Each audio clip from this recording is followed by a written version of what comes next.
Chapter 618. I don't believe that there's no mastermind behind all this, said Feng Shanshan. Feng Shanshan said. Moreover, the audience has clearly been led astray. Now, no one cares if the person who died is Mu Tongxue, because it's about the grudge between you two from the past, and with someone adding fuel to the fire, everyone wants to take the opportunity to mock you. Who asked you to be Xing Zhao's woman? They used to be envious and jealous of you. Now all of them are venting their anger on you. There's no one else but Yi Jingqing. Mu Qiqi chuckled. I'm afraid he's not only trying to find trouble with me. There's another more important reason. He wants to find Mu Tongxue. Is he out of his mind? Feng Shanshan really could not understand Yi Jingqing's thoughts. Maybe he really likes Mu Tongxue, said Mu Qiqi. However, Xing Xiao had not called her yet. She did not know if he had seen the news. Xing Xiao had 3 meetings in the afternoon. However, Su Che had already informed the media in advance to suppress the news. After Xing Xiao's meetings, they would think of a specific strategy. President, Madam is on the news. When the secretary saw Xing Xiao coming out, she quickly passed him the phone. But Special Assistant Su has already informed the media to suppress the news. Now he has gone out to investigate the truth. After Xing Xiao read the news, the corner of his mouth slowly curled up. There was a hint of danger in his smile. Of course, there was also a hint of mockery. Fortunately, Su Che's reaction was fast enough. He did not wait for him to give the order. It was worth praising. It's not enough to just give the media an order. We need to threaten and give them an ultimatum. The state banquet was tomorrow night. But before that, they deliberately arranged such a big show. Was it to stop his little one from attending the banquet? Or was it to threaten him to hand over Mu Tongxue?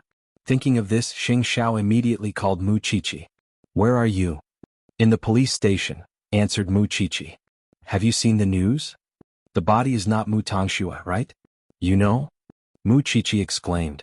Then she realized something like this could not be hidden from Xing Xiao's eyes. Someone is deliberately trying to pull me out of the water. Xiao, Grandpa called me just now. I think he's right. I won't accompany you to the state banquet tomorrow because it's not good for me to show my face. If I agitate the netizens and harm Zhongting, I'll feel very bad. I haven't said anything yet. Stop making decisions, you stinky thing.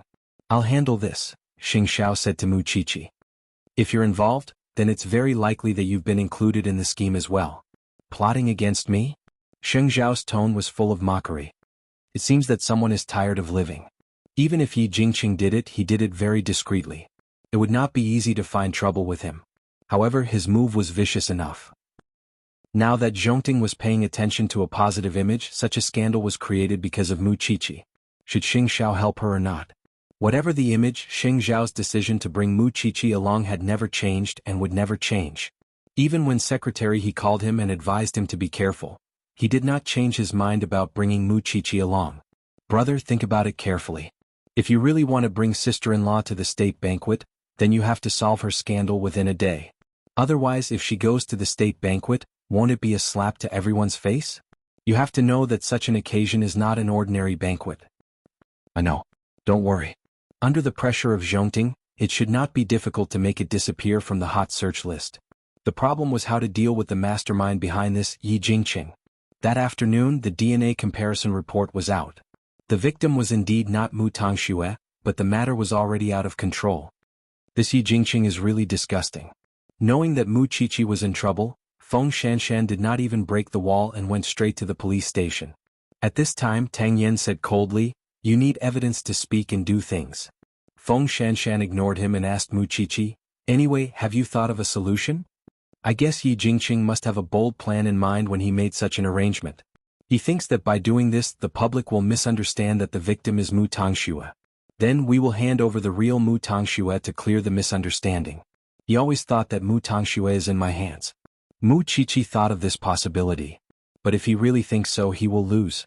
Because I really don't know where Mu Tongxue is. You have to pretend that you know even if you don't know. You have to trick that bastard to death. Mu Qiqi smiled. It seems that there is no other way. I can only choose the most direct way, which is to talk to the netizens, although I don't want to be famous at all. No, the victim is not Mu Tongxue. The police will clear this up sooner or later. Why do you need to talk to them? That's because Yi Jingqing knows that tomorrow is an important day. I have to be innocent. Mu Qiqi smiled helplessly. What day is it? The state banquet. Hearing this, Feng Shanshan suddenly realized something. That bastard is really good at calculating. Mu Qiqi did not say anything else. She only greeted the people at the police station and left. Sheng Zhao's car was waiting outside. Mu Qiqi was afraid that there would be reporters waiting outside, so she quickly went to open the door. Sheng Zhao smiled when he saw her. "What are you afraid of?" "I'm afraid of trouble," said Mu Qiqi. "I'm even more afraid of causing trouble for you. You don't have to worry about anything. You just need to attend the banquet with me in your best state tomorrow." Sheng Zhao hugged Mu Qiqi's waist comfortingly. "I've arranged an interview for you tomorrow morning. By then you just need to do what you're best at. Leave Yi Jingqing to me." "Does he want to know where Mu Tongxue is?" "He will never get it in this life," said Sheng Zhao, holding Mu Qiqi's head tightly. "Will it really not affect your image? Will it make you lose face at the state banquet? The company has a public relations team. Do you think my team is on the same level as Huang Yao? This team is dug out from the entertainment industry." Sheng Zhao's tone was relaxed and extremely confident. "They know better than you what the bloodthirsty netizens like. As for the other scores, we'll settle them after the state banquet." Mu Qiqi looked up at her man's eyes and nodded. "Don't worry. I'll cooperate with you tomorrow. If Secretary he really thinks that I'm not suitable to appear at the state banquet, I'll listen to your arrangement. Although I trust you, I won't be disappointed if I can't go. At most, I'll cheer for you on TV. You're quite open-minded." Sheng Zhao did not say anything else. He did not need Mu Qiqi to know some things. Yi Jingqing thought too highly of himself. Did he think that he could play with him just because he knew how to act? He was really daydreaming. Chapter 619. In fact, Yi Jingqing had found the best team of blackmailers in the entertainment industry. Even if the news was suppressed, it would come back again with another trending topic. His purpose was clear. He wanted to make Mu Qiqi suffer. He knew that after the body was found to be not Mu Tongshue's, this matter would be cleared up. It would not be a threat to Xing Xiao to hand over Mu Tongxue. But he had already thought of a countermeasure. Even if Mu Qiqi cleared up the matter, he still had other plans. How could he only prepare one script? The news spread like wildfire. In the hospital, even Grandpa Sheng could hear the nurses gossiping. This was one of the reasons why he objected to Mu Qiqi and Xing Xiao being together. Her birth would make the people around her suffer a lot of ridicule and humiliation. Xing Xiao would attend the state banquet tomorrow. But Mu Qiqi was being harassed by the media at this critical moment. Wasn't she deliberately making things difficult for Xing Xiao? Grandpa Sheng's face darkened the whole night. But when he thought about it carefully, with Xing Xiao's ability, he always got through it safely. It was not his place to worry about it. But when he thought of Mu Qiqi's complicated and disgraceful birth, he pouted unhappily. When Sheng Bowen entered the room, he saw Grandpa Sheng's awkward expression. He could guess what was going on. So he smiled. "I came from Huang Yao to see you. I've been busy for the whole day. Don't you feel sorry for me?" As long as Mu Qiqi's birth is not solved, Xing Xiao will be criticized. Their mouths belong to them. We can't control what they say. But if it gets out of hand, it will be ugly. Most importantly, this matter can be used by people with ulterior motives at any time. Grandpa Sheng was a little helpless. "I don't want that girl to be separated from Xing Xiao. I just think that if she can solve this problem, she will not be a burden to Xing Xiao." Grandpa Sheng used the word burden. But he knew very well that even if it was not Mu Qiqi, no one would choose their birth. "I can't say anything about sister-in-law and her twin sister. After all, I don't know what happened between them. But I believe in sister-in-law and Xing Zhao's judgment." Grandpa Xing thought for a while and finally waved his hand. "I'll see how Xing Xiao attends the state banquet tomorrow." For Xing Xiao, if he did not show up at the state banquet with Xiao Qi'er tomorrow, he would have no one to share his joy with. So no matter how others tried to stop him, he would definitely bring the little thing along with him. Still, that did not stop her imagination from running wild. She was afraid that she would embarrass Xing Xiao, afraid that her birth would become a laughingstock for him, which was why she was extremely nervous even in her dreams. "This has nothing to do with Xiao Xiao. It has nothing to do with Xiao Xiao. Don't talk nonsense." "My mommy is not a bitch." Xing Xiao was woken up by her. He propped himself up and looked at Mu Qiqi, who was sweating profusely while having a nightmare. Then he gently caressed her head. When she relaxed, he lifted the blanket, put on a black robe and went to the study. It was only 3 in the morning. He had never thought that going to the state banquet would bring so much pressure to Xiao Qi'er. But it was precisely because of that he would bring her to the banquet regardless of the consequences. because he wanted to tell others that he did not mind them talking about Chier's family background. On the other hand, Yi Jingqing was really tired of living. Did he want to look for Mu Tongxue? It was not that he could not, but he might have to suffer a lot. So, at 3 in the morning, Xing Xiao called Su Che. I have some voice recordings here. Help me find a few voice actors who are good at imitating. I want the results before dawn tomorrow. Receiving the task in the middle of the night, Su Che could only get up from his bed. He knew that Xing Xiao was suppressing the fire in his heart under Yi Jingqing's provocation. If it were in the past, he would have hung Yi Jingqing on the mountain and exposed him to the sun. But after half a year of settling down, he had matured a lot. He would never leave any traces behind because he would not give his enemies any chance to attack him. The next day, Zhongting arranged an interview at 10 in the morning. So Mu Qiqi went to the police station to report first. The corpse was stolen and the fire was set on purpose. This case is specially made for you. Feng Shanshan pointed at the corpse and said to Mu Qiqi, Tang Yin has brought people to verify the origin of the corpse early in the morning. After all, the corpse is 22 or 23 years old, and it's a fresh corpse. There shouldn't be many people who fit the criteria. Now that you have become the target of public criticism, what is your Xing CEO going to do? I've already arranged an interview to clarify the matter. Mu Qiqi shrugged. Even if you clarify the matter, you won't be able to get rid of the impact this matter has on your image. How are you going to attend the state banquet tonight? My image has never been good, Mu Qiqi said with mixed feelings.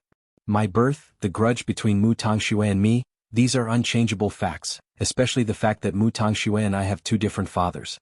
How can it be good? Feng Shanshan shook her head after hearing that. It's also sad to be a group pet. If your life is too perfect, God will be jealous. Are you going to let Yi Jingqing go just like that? Mu Qiqi shook her head. I'm not a good person. But I'll go to Zhongting for the interview first. Let me know when you get the results. Feng Shanshan nodded. Go ahead. Not only was Mu Qiqi not a good person, but she also held a grudge. Yi Jingqing's bullying when he was young was still before he came back to China and stirred up trouble. But now that he was back, he was still so unscrupulous. Wasn't he looking down on her too much? Will this girl do something worrisome? The professor was a little worried. No, she won't. Feng Shanshan denied it directly. She learned from Xing Xiao. She won't be stupid enough to expose herself. It's stupid to sacrifice herself for some unworthy people. But this is a personal grudge. Let's see how she deals with it. It's a good state banquet. How embarrassing. The person behind this is too wicked. Feng Shanshan did not say anything. She just wanted to see what would happen to Yi Jingqing. It might be okay to provoke Mu Qiqi. Although she wanted to take revenge, Mu Qiqi would not go too far. But Xing Xiao was different. Yi Jingqing was stepping on Xing Xiao's bottom line. Chapter 620. At 9 o'clock in the morning, Xing Xiao received another call from Secretary He in his office in Zhongting. Brother, are you still planning to bring sister-in-law to the banquet? You have to know that your image is related to everyone's image. It's not that I don't like sister-in-law, but it's not suitable for her to appear at the banquet at this moment. Secretary He, when Xing Xiao was about to answer, Mu Qiqi took the phone away from him. Don't worry, Secretary He. I won't go. I know the big picture. Xing Xiao frowned. But Mu Qiqi smiled. Don't let yourself decide everything. You should ask for my opinion first. Xing Xiao looked at Mu Qiqi without saying a word. Mu Qiqi continued, I can't change my background. I can't change the fact that I have two fathers. Although I don't want to admit it, the world is full of gossip. Xiao Xiao, it's not bad to be more mature. Even if I go up tonight, I won't have the confidence because I'll always be under the protection of your wings. I don't have the confidence to argue with others, so can you just give me a break? Xing Xiao looked at Mu Qiqi for a long time. Suddenly, he put his arm around her neck and pulled her closer to him. Do you know what you're saying? Of course I know, Mu Qiqi replied. Don't let me go to such a banquet with a guilty conscience. I'll feel uncomfortable. When I'm sure that I have the ability to appear with you, not to mention one Yi Jingqing, even 10 Yi Jingqing won't be able to stop me. Little one, don't say such discouraging words. The interview hasn't started yet. How can you be so sure that you don't have the confidence? In my heart, you've always been many times better than those rich young ladies who only know how to put on airs. Why do you have so little confidence in yourself? Because I don't want you to disappoint your teammates who are on the same side with you because of me. So, you're saying that you don't believe that I can handle your image well? They had been together for more than 2 years, and in those 2 years, They had never had a disagreement over such an issue. Of course, Sheng Xiao had to admit that his little one had always listened to his arrangements and trusted him wholeheartedly. You know that's not what I mean. I just want to protect you.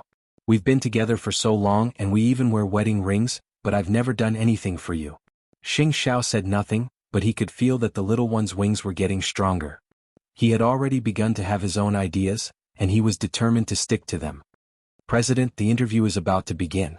Outside the door, the secretary didn't know that the two were arguing, so she knocked on the door to remind him.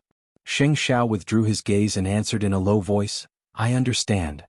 I'll go do the interview first. Mu Qiqi turned around, but after a few steps she turned back and hugged Sheng Xiao tightly. Don't look so pitiful, okay? My heart will ache. Sheng Xiao sneered. I just want to strip you naked and spank your ass. Wait for my interview? Having said that, Mu Qiqi walked out of Sheng Xiao's office and followed behind the secretary. What could Sheng Xiao do?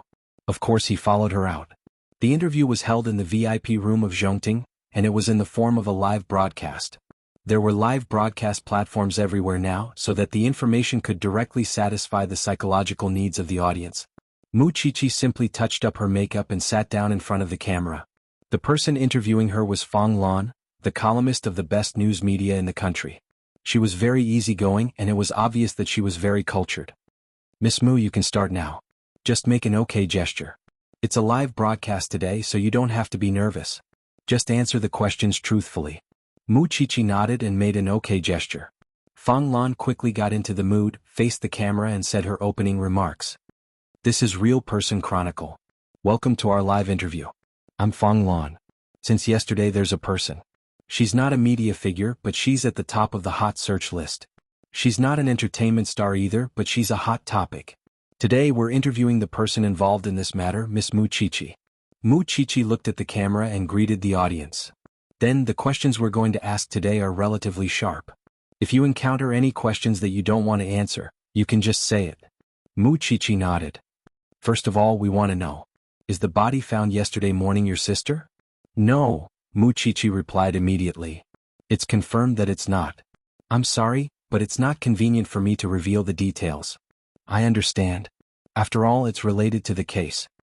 Then let's talk about the story of you and your sister. I believe you've seen the topics outside, haven't you? Mu Qiqi thought about it and nodded again. Yes, it's hard not to see. What do you think about the topic of you enjoying life while your sister is suffering? I don't really see it. I just don't understand. Did the netizens lose their memories? First of all, my sister killed my grandmother and framed me for it. She stole my college entrance examination results and indirectly killed our mother. Why shouldn't she suffer? Should she still be enjoying life? Mu Qiqi answered naturally. I want to ask a sharper question. What do you think about the fact that you and your sister have two fathers? Mu Qiqi looked at the reporter. She really knew how to ask the most explosive questions. To be honest, I've thought about running away because I know that this matter might bring ridicule and hurt to the people around me. But it's not something I can choose.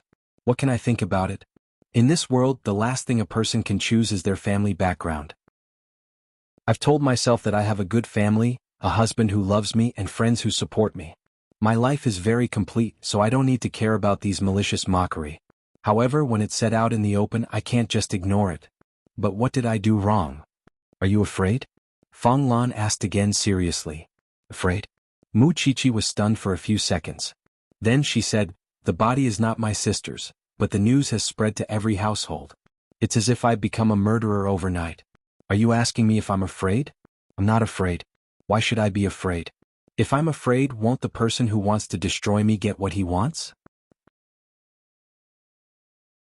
Chapter 621. Miss Mu, do you mean that this is a trap? Fong Lan asked, catching on to the main point in her words. Miss Fong, think about it carefully. My sister's body was found disguised as my sister's body in her house. Then they bypassed the police station at the scene of the crime and reported it to the crime squad that I'm in. Then, an overwhelming amount of scandals came one after another. Doesn't this seem like a meticulous plan? I'm guessing that if I were to be interviewed by a live broadcast, the conclusion that I'm suffering from persecutory delusions would come out soon. Fong Lan thought about it carefully and smiled. Speaking of which, it seems to make some sense. Isn't everyone concerned about who disguised my sister with a corpse? Isn't everyone concerned about the case itself? What happened between me and my sister is old news. What's so fresh about it? Most importantly, the person behind this must hide well and not let me find out. You're committing a crime and the law will let you know how to behave. That seemed to be the case. Who was the one who disguised Mu Tongxue? Who was the one who died? And who was the mastermind behind all this? That was the question that the spectators should be paying attention to. I'm ashamed. I'm just a forensic assistant now, but I've been fortunate enough to be involved in many cases. Our job is to comfort the dead, or in other words, to provide clues for the culprit. I've learned a lot in the police station and seen a lot of dark and negative things. I thought that my job would at least earn me a little respect from others, so as to eliminate the negative influence of my background. But I realized that the netizens like to watch a drama.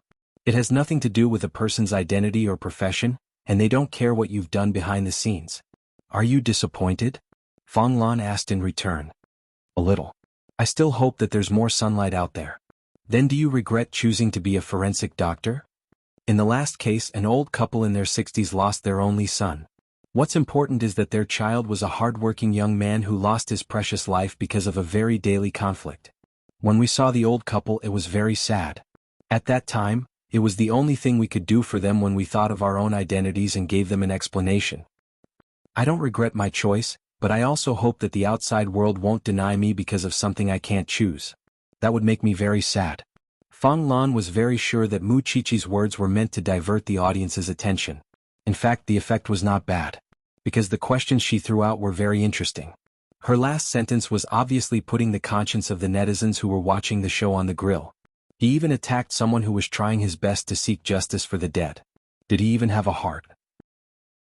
It reminded them of the time when Mu Qiqi was investigating the murder case of Gu Ziling's uncle's ex-wife. She had braved the terrible weather to investigate the crime scene. How did a 20-year-old girl who was running around in order to become a forensic doctor end up provoking a mob on the internet? If Mu Qiqi was an ignorant and incompetent rich second generation, it would be fine. But now that she said that, I really can't bear it. How much courage does it take for a girl to become a forensic doctor? She was trying to seek justice for the dead while the netizens stabbed her in the back. I really hope that when those people commit crimes in the future, they will encounter Mu Qiqi's autopsy. Different voices began to appear on the internet. The people in the police station were also watching Mu Qiqi's interview live. After listening to Mu Qiqi's words, Feng Shanshan could not help but say to the professor, "Captain Tang will be very busy from now on. The chief will definitely give him a deadline to solve the case." Then Tang Yen led the team back to the police station. "We found the source of the body." On Mu Qiqi's side, the interview was still going on. However, the topic had shifted to why she did not walk the path of a socialite but resolutely chose to become a forensic doctor. Of course, this was also part of the reason why the public's attention was diverted. Because many people misunderstood you because they did not understand you. More importantly, when Mu Qiqi was being interviewed, if there were a lot of hate posts appearing on the internet, her IP address would definitely be exposed. Coincidentally, there was indeed a group of people who were like disgusting maggots, hiding in the dark and doing disgusting things. However, this group of people was soon targeted by the police station. Since someone deliberately disguised Mu Tongshua's body and hired the internet water army to smear Mu Qiqi's name, it meant that there was a close relationship between the two. If they could find this group of haters, they might be able to find the person who stole the body. At the end of Mu Qiqi's interview, the public's opinion had changed. If someone dared to smear the people's forensic doctor again, he would not be a human but a piece of trash. After Yi Jingqing saw Mu Qiqi's interview, he smashed his computer. What selfless forensic doctor. She was just AB*TCH who poisoned her sister. However, when he wanted to contact the Black Gang, the police had already located them. At the same time, an unfamiliar number was dialed in his phone. Yi Jingqing looked at the blinking number and had a hunch. So he quickly picked up the call. "Brother Jingqing, save me." When Yi Jingqing heard the voice, he immediately stood up from the sofa. "Tongxue? Is that Tongxue? Xing Zhao's people are chasing me. Come and save me. I'm so scared." When he heard Mu Tongshue's voice, Yi Jingqing completely lost himself. He was in a mess. How could he still care about Mu Qiqi now? He only wanted to find Mu Tongxue now. But he did not know that Xing Zhao had asked someone to imitate Mu Tongshue's voice to make the call. He deliberately made Yi Jingqing panic. Now the game was in Xing Zhao's hands. Save Mu Tongxue? Slowly. There was no need to rush. As for Mu Qiqi, Feng Shanshan had speculated that it would be difficult for Mu Qiqi to clear up the hatred the public had for her. After all, many people were prejudiced by their first impression. However, after watching the whole live broadcast, Feng Shanshan had to admit that Xing Zhao's public relations team was really good, or Mu Qiqi was just pretending to be weak. Her speech about believing in the police and forensic doctors was really full of positive energy. It taught the netizens how to behave. All in all, now everyone felt that slandering an upright forensic doctor like Mu Qiqi was no different from a murderer. Xing Zhao did not control Mu Qiqi's speech from the beginning to the end. He let her do whatever she wanted because he knew that this little one was up to no good. And the fact proved that he was right. Why couldn't she attend the state banquet tonight after her brainwashing speech? Chapter 622. Yi Jingqing, on the other hand, was very anxious after he received Mu Tongshue's call. He did not know where to find Mu Tongxue, and he did not know if Mu Tongxue would call him again. Or perhaps he was afraid that Mu Tongxue would be caught by Xing Zhao. Of course, since this was a good show arranged by Xing Zhao, Mu Tongxue would certainly call him again. But he was not in the mood to talk to Mu Qiqi anymore. He did not care if Mu Qiqi had cleared up the rumors or not. After half an hour of the interview, Mu Qiqi was completely different before and after the interview. When she got off the interview, she felt relieved. No matter what the result was, she had done her best. Xing Zhao hooked his finger at her from behind the staff. Mu Qiqi ran over and hugged Xing Zhao's waist naturally. Was my performance just now okay? Show her the comments on the internet. Xing Zhao turned and ordered his secretary. The secretary nodded with a smile and passed the phone to her. Madam, it was a success. I have racked my brains to direct the public's attention to my identity as a forensic doctor. But I have to work harder in the future to be worthy of my profession. Mu Qiqi returned the phone to the secretary. What about Yi Jingqing? Is there anything else he can do? He has no time to deal with you now. Xing Zhao hugged Mu Qiqi. They walked out of the VIP room and returned to Xing Zhao's office. What do you mean? Mu Tongxue called him. He is thinking about how to get news about Mu Tongxue now. Xing Zhao sneered. Mu Qiqi thought that her man would not let Yi Jingqing find Mu Tongshue's whereabouts so easily.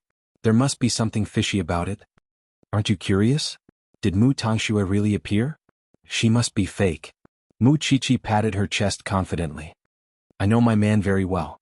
He will not let Yi Jingqing get away with it so easily. I have found him a top-notch dubber. Xing Zhao's voice was cold and dangerous. It will take at least a year and a half to find her from my hands. Mu Qiqi laughed when she heard that. You're the best. After lunch with me, go home and try on some clothes while waiting for me. I want to see what kind of negative consequences will occur if I bring you to the state banquet. Mu Qiqi looked at him and knew that he was not joking. So she nodded. Even so, I still have to show my attitude. If I'm not suitable to appear in the state banquet, I won't go. You're just trying to undermine me. Xing Zhao did not say anything else. He only scolded her affectionately. Mu Qiqi laughed but soon received a call from Feng Shanshan. The source of the corpse has been found. The people who framed you are also at the police station. Aren't you coming back at such an exciting moment? Mu Qiqi glanced at him and asked for his permission. I know the state banquet starts at 7. I'll be home before 3. Is my opinion important? Of course it's important. Mu Qiqi smiled coquettishly. You still listen to me? Xing Zhao obviously did not believe her. The little one had hardened her wings and became arrogant. I must listen. You said it yourself. 3 o'clock. Xing Zhao finally relented. Although the little one had clarified the matter in the interview and brainwashed the netizens, the matter still needed to be dealt with. Mu Qiqi hugged Xing Zhao's waist again reluctantly and rubbed against his chest. Don't be afraid that I'll grow up. Even if I grow up, you'll always be the first, understand? Having said that, Mu Qiqi waved the wedding ring on her finger. Xing Zhao did not stop her. Of course, he knew in his heart that the little one was no longer the Mu Qiqi of the past. However, it would be very inconvenient for her to wear a diamond ring as a forensic doctor. Thinking of that, Xing Zhao made a mental note to make a special necklace for the little one. After Mu Qiqi left Zhongting, she went straight to the police station. At the moment, Tang Yin was interrogating the group of professional haters. What's the situation now? The stolen corpse is also from the slums. It's a woman who was the mistress of Big Brother. Her name is Song Qiao. She was dug up just a few days after she was buried. Poor thing. Feng Shanshan answered Mu Qiqi's question. The person who stole the corpse hasn't been found yet. It's not easy to find any clues. As for those haters, they still refuse to admit that they took the money. They only said that they hated you, so they were so agitated. It seems like they would rather be detained for 7 days. Tang Yin has already arranged for someone to check if there's any big income in their bank accounts recently. Someone deliberately set this up. Of course, they've thought about it carefully. Besides, we all know the punishment for stealing a corpse. For those people in the slums, a few months in jail in exchange for a change in their lives. Of course they're willing to do it, Mu Chichi said hatefully. It seems like someone is going against me. Is there any news from your CEO? How could there be no news? When Mu Chichi was about to answer, her phone rang. Mu Chichi looked at the phone number and picked it up. Mu Chichi. Chichi, let's meet. Yi Jingqing sounded a little complicated on the other end of the phone. How is it? Are you willing to meet me? Thinking of this, Mu Chichi was too lazy to think about how Yi Jingqing got her number. She said, you don't have to go anywhere. I'll go to Yi Mansion to look for you. Then I'll wait for you. Are you crazy? Are you going to meet Yi Jingqing alone? Mu Chichi looked at Feng Shanshan and couldn't help but laugh. Who said I'm alone? Don't I still have you and Captain Tang? Feng Shanshan said, why do you think I'll go? Because you're worried about me. Mu Chichi exposed her. When Captain Tang's interrogation is over, I'll go and tell him. Feng Shanshan didn't say anything. As for whether Tang Yin was willing or not, it would depend on his answer. However, Feng Shanshan didn't expect that Tang Yin would agree immediately. When are we leaving? It won't take up much of Captain Tang's time. We'll leave now, said Mu Chichi. Feng Shanshan didn't know what Tang Yin was thinking, but she seemed to be able to guess what was going on in his mind. He was definitely not just accompanying Mu Chichi to meet someone. And why did Mu Chichi need Tang Yin? It was not only because of his skills, but also because of his meticulous mind. In this regard, because of his profession, Mu Chichi felt that his mind was completely on par with Xing Zhao's. He might be able to get a lot of useful information. Chapter 623. The three of them did not speak along the way. Tang Yin drove them straight to Yi Mansion. When the butler saw them, he immediately said to Mu Chichi, Miss Chichi, young master is waiting for you in the living room. This butler had been in Yi Mansion for many years. Mu Chichi had seen him many times. But just like how she saw Yi Jingqing, Mu Chichi did not have a good impression of him. Mu Chichi brought Tang Yin and Feng Shanshan through the iron gate of Yi Mansion. Although she was familiar with this place, she would rather not know anyone from the Yi family. The three of them entered the living room. At this time Yi Jingqing was pacing back and forth anxiously. When he saw Mu Chichi, he seemed to see hope. He went forward and grabbed Mu Chichi's arm. Chichi, you are Tangshua's sister. Can't you let her go? You wanted to see me just to say this? Mu Chichi asked Yi Jingqing. Yi Jingqing regained his senses and saw Tang Yin and Feng Shanshan behind Mu Chichi. You even brought Captain Tang here. Do you mind if I look around at home? Tang Yin took the opportunity to ask Yi Jingqing. Captain Tang, do as you wish. Then he dragged Mu Chichi to his swimming pool and sat on the reclining chair beside the pool. Are you afraid that I will hurt you? Even if you don't want to hurt me, you have already made a big fuss. Of course I will guard against you, said Mu Chichi. It was in this swimming pool, in this position, that he and Mu Tangxue had pressed her under the water and did not treat her as a human being. And today it was in this swimming pool again. Chichi, tell me where Tangxue is. As long as you tell me the news, I swear that I will never go against you or frame you again. Yi Jingqing raised his hand and promised. Not only that, I will clarify everything.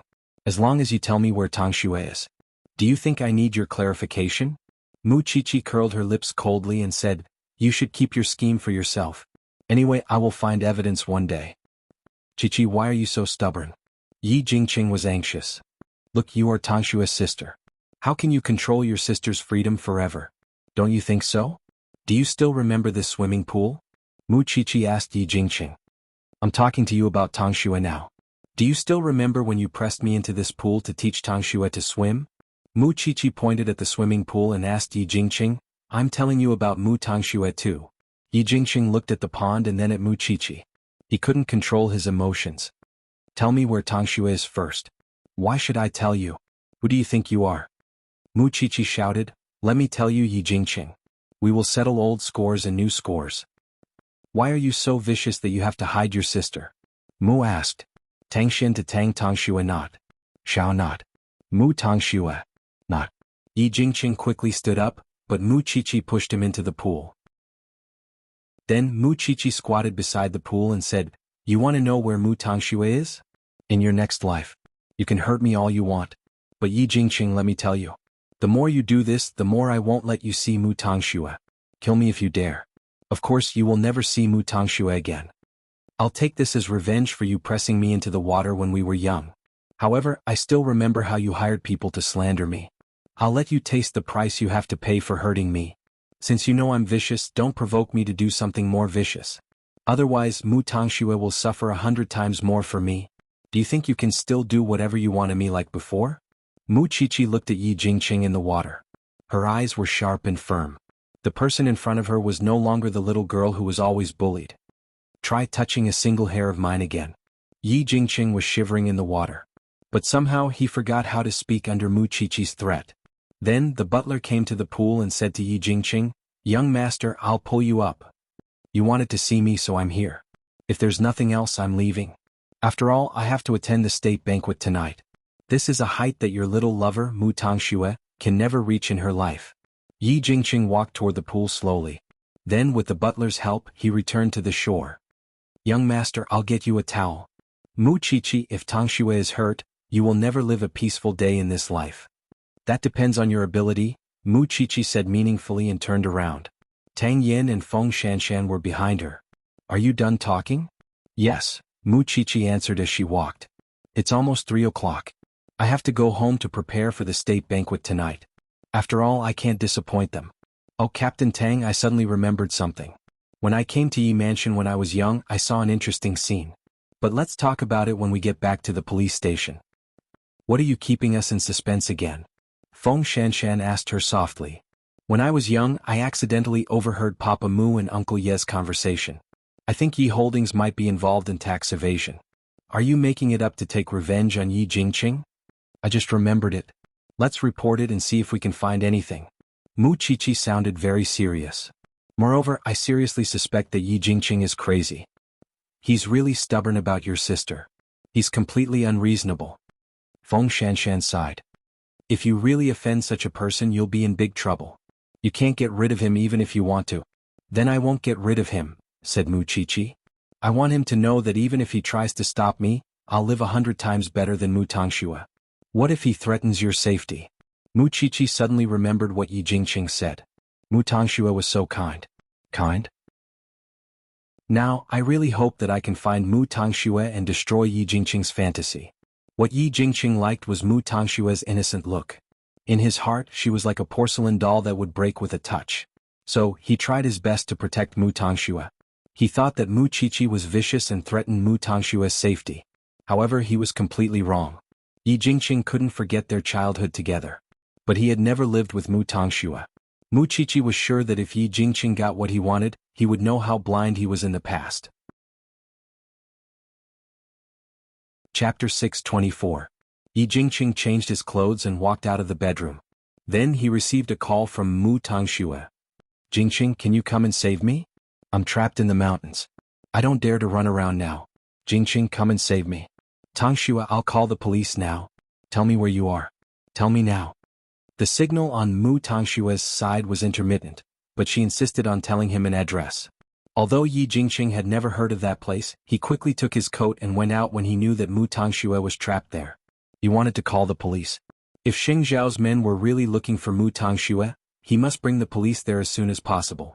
But he did not know that it was an eye for an eye from Xing Zhao.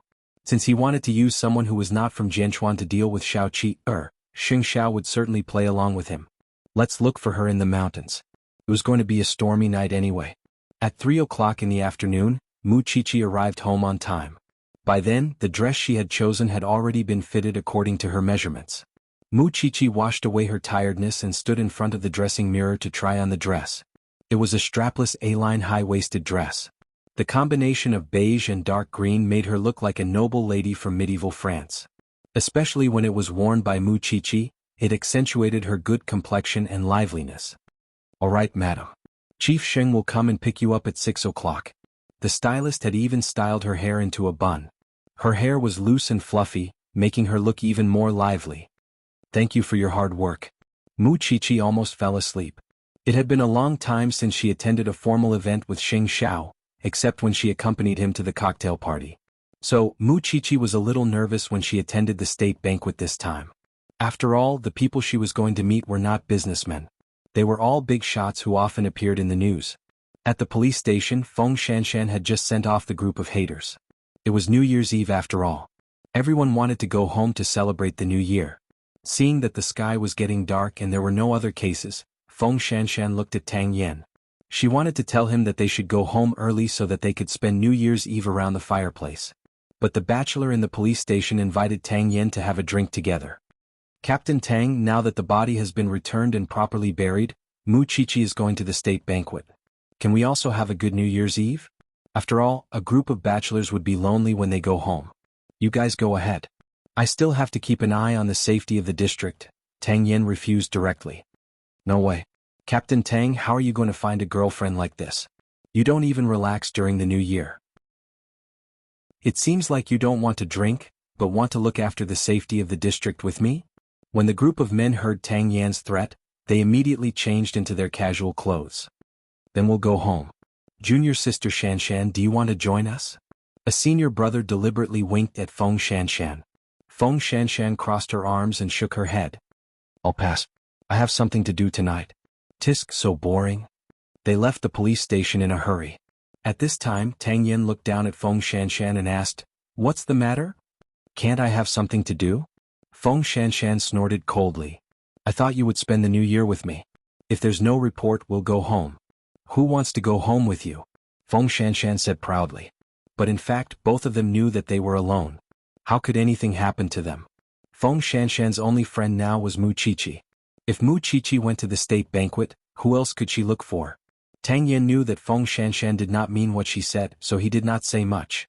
He just looked at the rain outside the door and hoped that everything would be fine tonight. At 6 o'clock in the evening, Yi Jingqing finally found the location Mu Tongxue gave him with the police. It took them 4 hours to get to the top of the mountain. However, there was not even a shadow, let alone a person. Yi Jingqing was a rich man's son. He had never been so embarrassed before. It was all thanks to Xing Xiao.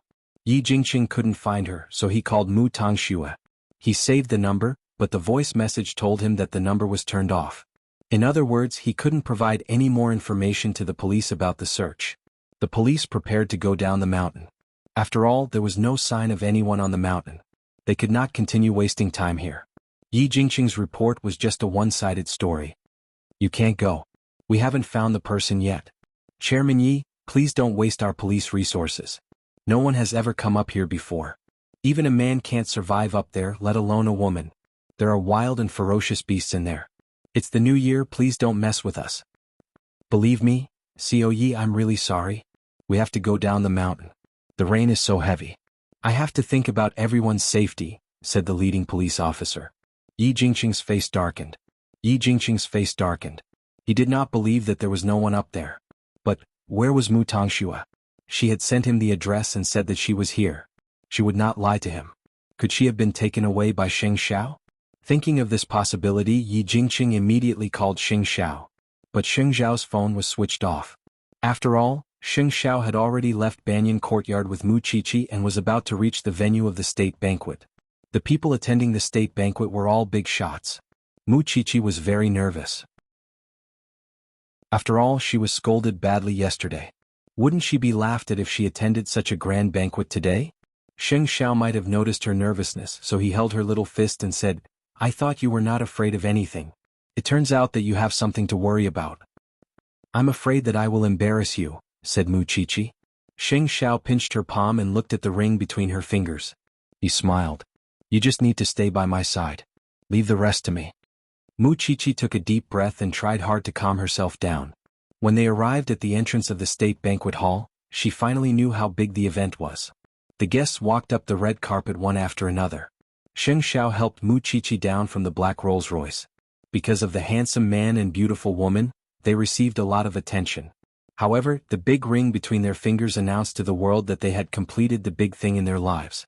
They were a couple now. Chapter 625.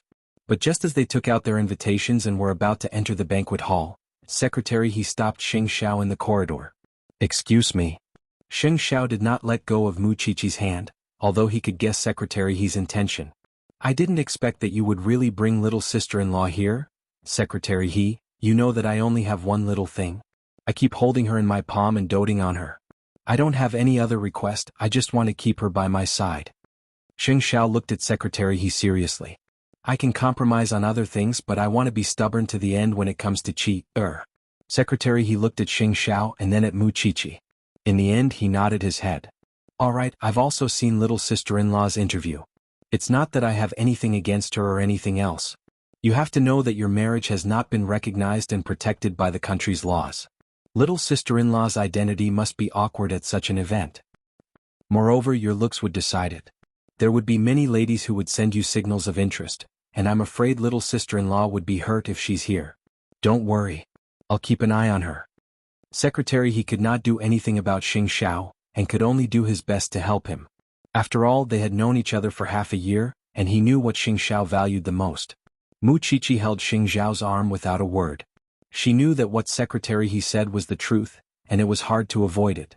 But since she was Xing Xiao's woman, she would never back down in such a situation. Let's go in. Xing Xiao led Mu Qiqi into the main hall of the state banquet. Inside the hall were all powerful and influential people. They were either philanthropists or military officers with outstanding achievements. With her current status, being able to enter such a place and witness such a grand occasion was really the most extraordinary experience in her life. Everyone had the entire process of the state banquet in their hands. An hour for the award ceremony, an hour for the performance, and finally the banquet. And the president's attendance would undoubtedly be the climax of the event. Mu Qiqi's nervousness was swept away, and there was a hint of anticipation in her heart. Attending such a banquet will give people a sense of honor and responsibility. Mu Qiqi murmured. Then she tilted her head to look at Xing Xiao's side profile. Under the soft light, his handsome face looked even more dignified. Especially today, he was wearing a dark green suit. His fashion sense and nobility made him stand out among the crowd, making people unable to take their eyes off him. It was precisely because he was eye-catching that he attracted the attention of countless women at the scene. It was just that he already had Mu Qiqi by his side. This naturally aroused the jealousy of other women. Isn't that the female lead who's been on the news for the past 2 days? The one who poisoned my sister. That's her. This young lady is a regular on the news headlines. Maybe she has a rebellious personality. With such a background, he dares to appear in such an occasion. Does he really not know his place? The sound of ridicule lingered in his ears. Still, Mu Qiqi pretended not to hear anything and did not let Xing Xiao notice the scheming thoughts between the women. Both of them followed the flow from the banquet hall to the award hall, where the elites of different social classes would be given their awards. Xing Xiao was one of them. But did she think that Xing Xiao did not hear it? He could not speak for his little one now. But there would be a great opportunity later. Soon both of them sat on the chairs below the stage. But the granddaughter of one of the generals was sitting next to Xing Xiao. She showed an admiring look when she saw Xing Xiao sitting beside her. But Xing Xiao simply switched seats with Mu Qiqi. You sit here. Before Mu Qiqi could understand what was going on, Xing Xiao had already placed her on the seat and put his hand on the back of her seat, declaring that he had taken possession of her. The beauty beside Mu Qiqi immediately showed a provocative look and looked at Mu Qiqi. I know you. Hello. Mu Qiqi was polite. You're the woman who killed my sister in the news. Mu Qiqi knew that she was doing it on purpose when she heard that. She smiled. It seems that you're not well informed enough. I've already clarified the matter this morning. So what? You're just a medical examiner. No, I should say that you're not even a medical examiner. Perhaps I'm worthless in this lady's eyes, but I'm worth $1,000 in my husband's eyes. Am I right, Xiao? Mu Qiqi turned around with a smile, retorting as she asked Xing Xiao. Xing Xiao held Mu Qiqi's head and stroked it. His meaning was clear. She did not have to bother with irrelevant people, and there was no need to explain deliberately. The beauty was furious at that. It was not easy to see a man with a bright future and outstanding looks, but he was going to lose to an inconspicuous girl. It was really unsettling. But because of her identity, she would not continue to trouble Mu Qiqi. Mu Qiqi leaned against Xing Xiao's arm, enjoying his protection. In my eyes, everything you've done has created enough value for this world.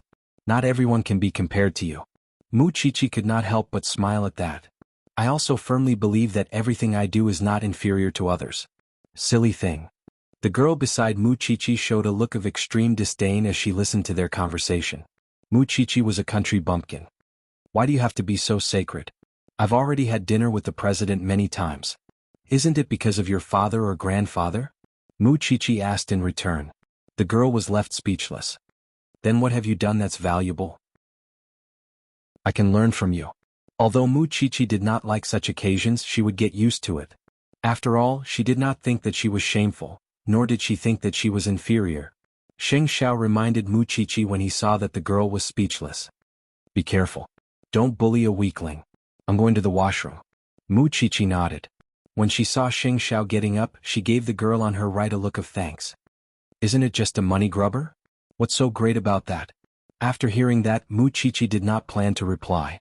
But at that moment, the woman sitting on the girl's right could not help but say to her, Your grandfather has been my grandfather's subordinate for so many years. I haven't even said anything. What are you so proud of?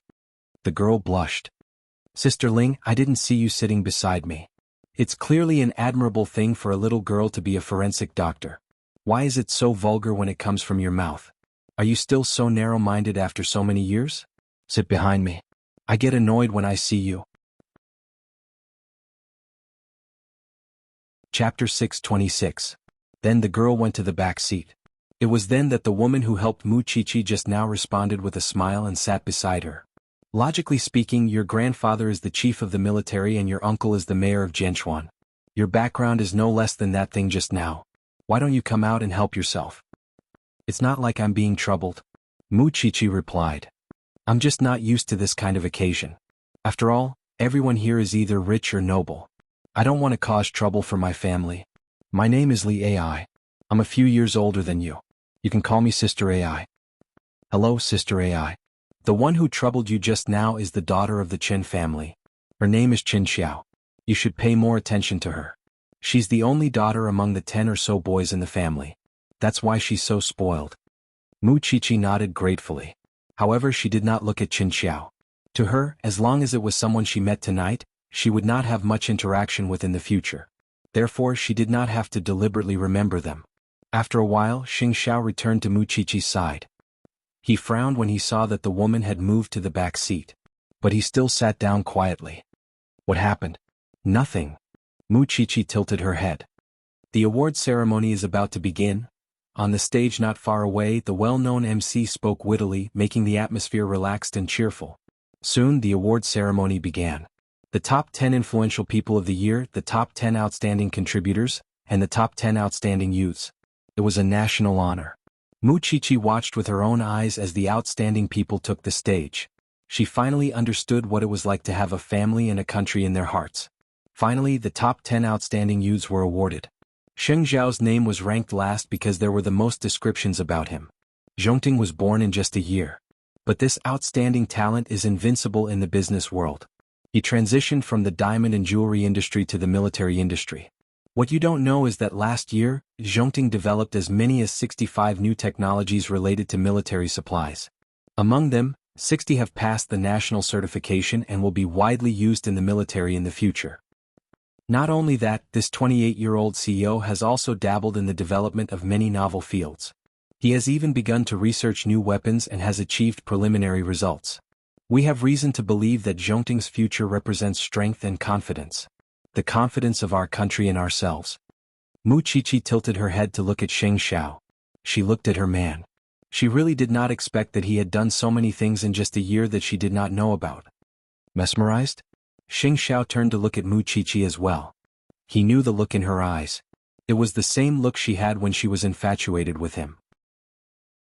Hurry up and get on the stage. The host is calling your name. Mu Chichi quickly reminded him. Sheng Xiao reached out and hugged her. Then he got up and walked to the podium from his seat. He was one of the few people who had ability, talent, temperament, and good looks. It would not be an exaggeration to describe him as handsome and unruffled. On the other hand, Sheng Xiao had been cynical and dangerous a year ago. Chief Sheng, please come to the front. The host gestured for him to come. And please, let's welcome the presenter. None of the presenters here were simple nobodies. For example, the one who presented the award to Sheng Xiao was the second in command of the military. The audience below the podium knew very well that someone of such status could be sent to present the award to Sheng Xiao. It was clear that his contributions were worthy of respect. Chief Sheng, please speak on behalf of the outstanding youth. As the applause rang out, Xing Xiao held the trophy and stood in front of the microphone. It's been almost a year. The entire team of Zhongting and I have done a lot of research and experiments. Now, Zhongting finally has infinite possibilities. As the host said just now, I've done 65 studies. 60 of them have passed the test and will soon be put to use in the military.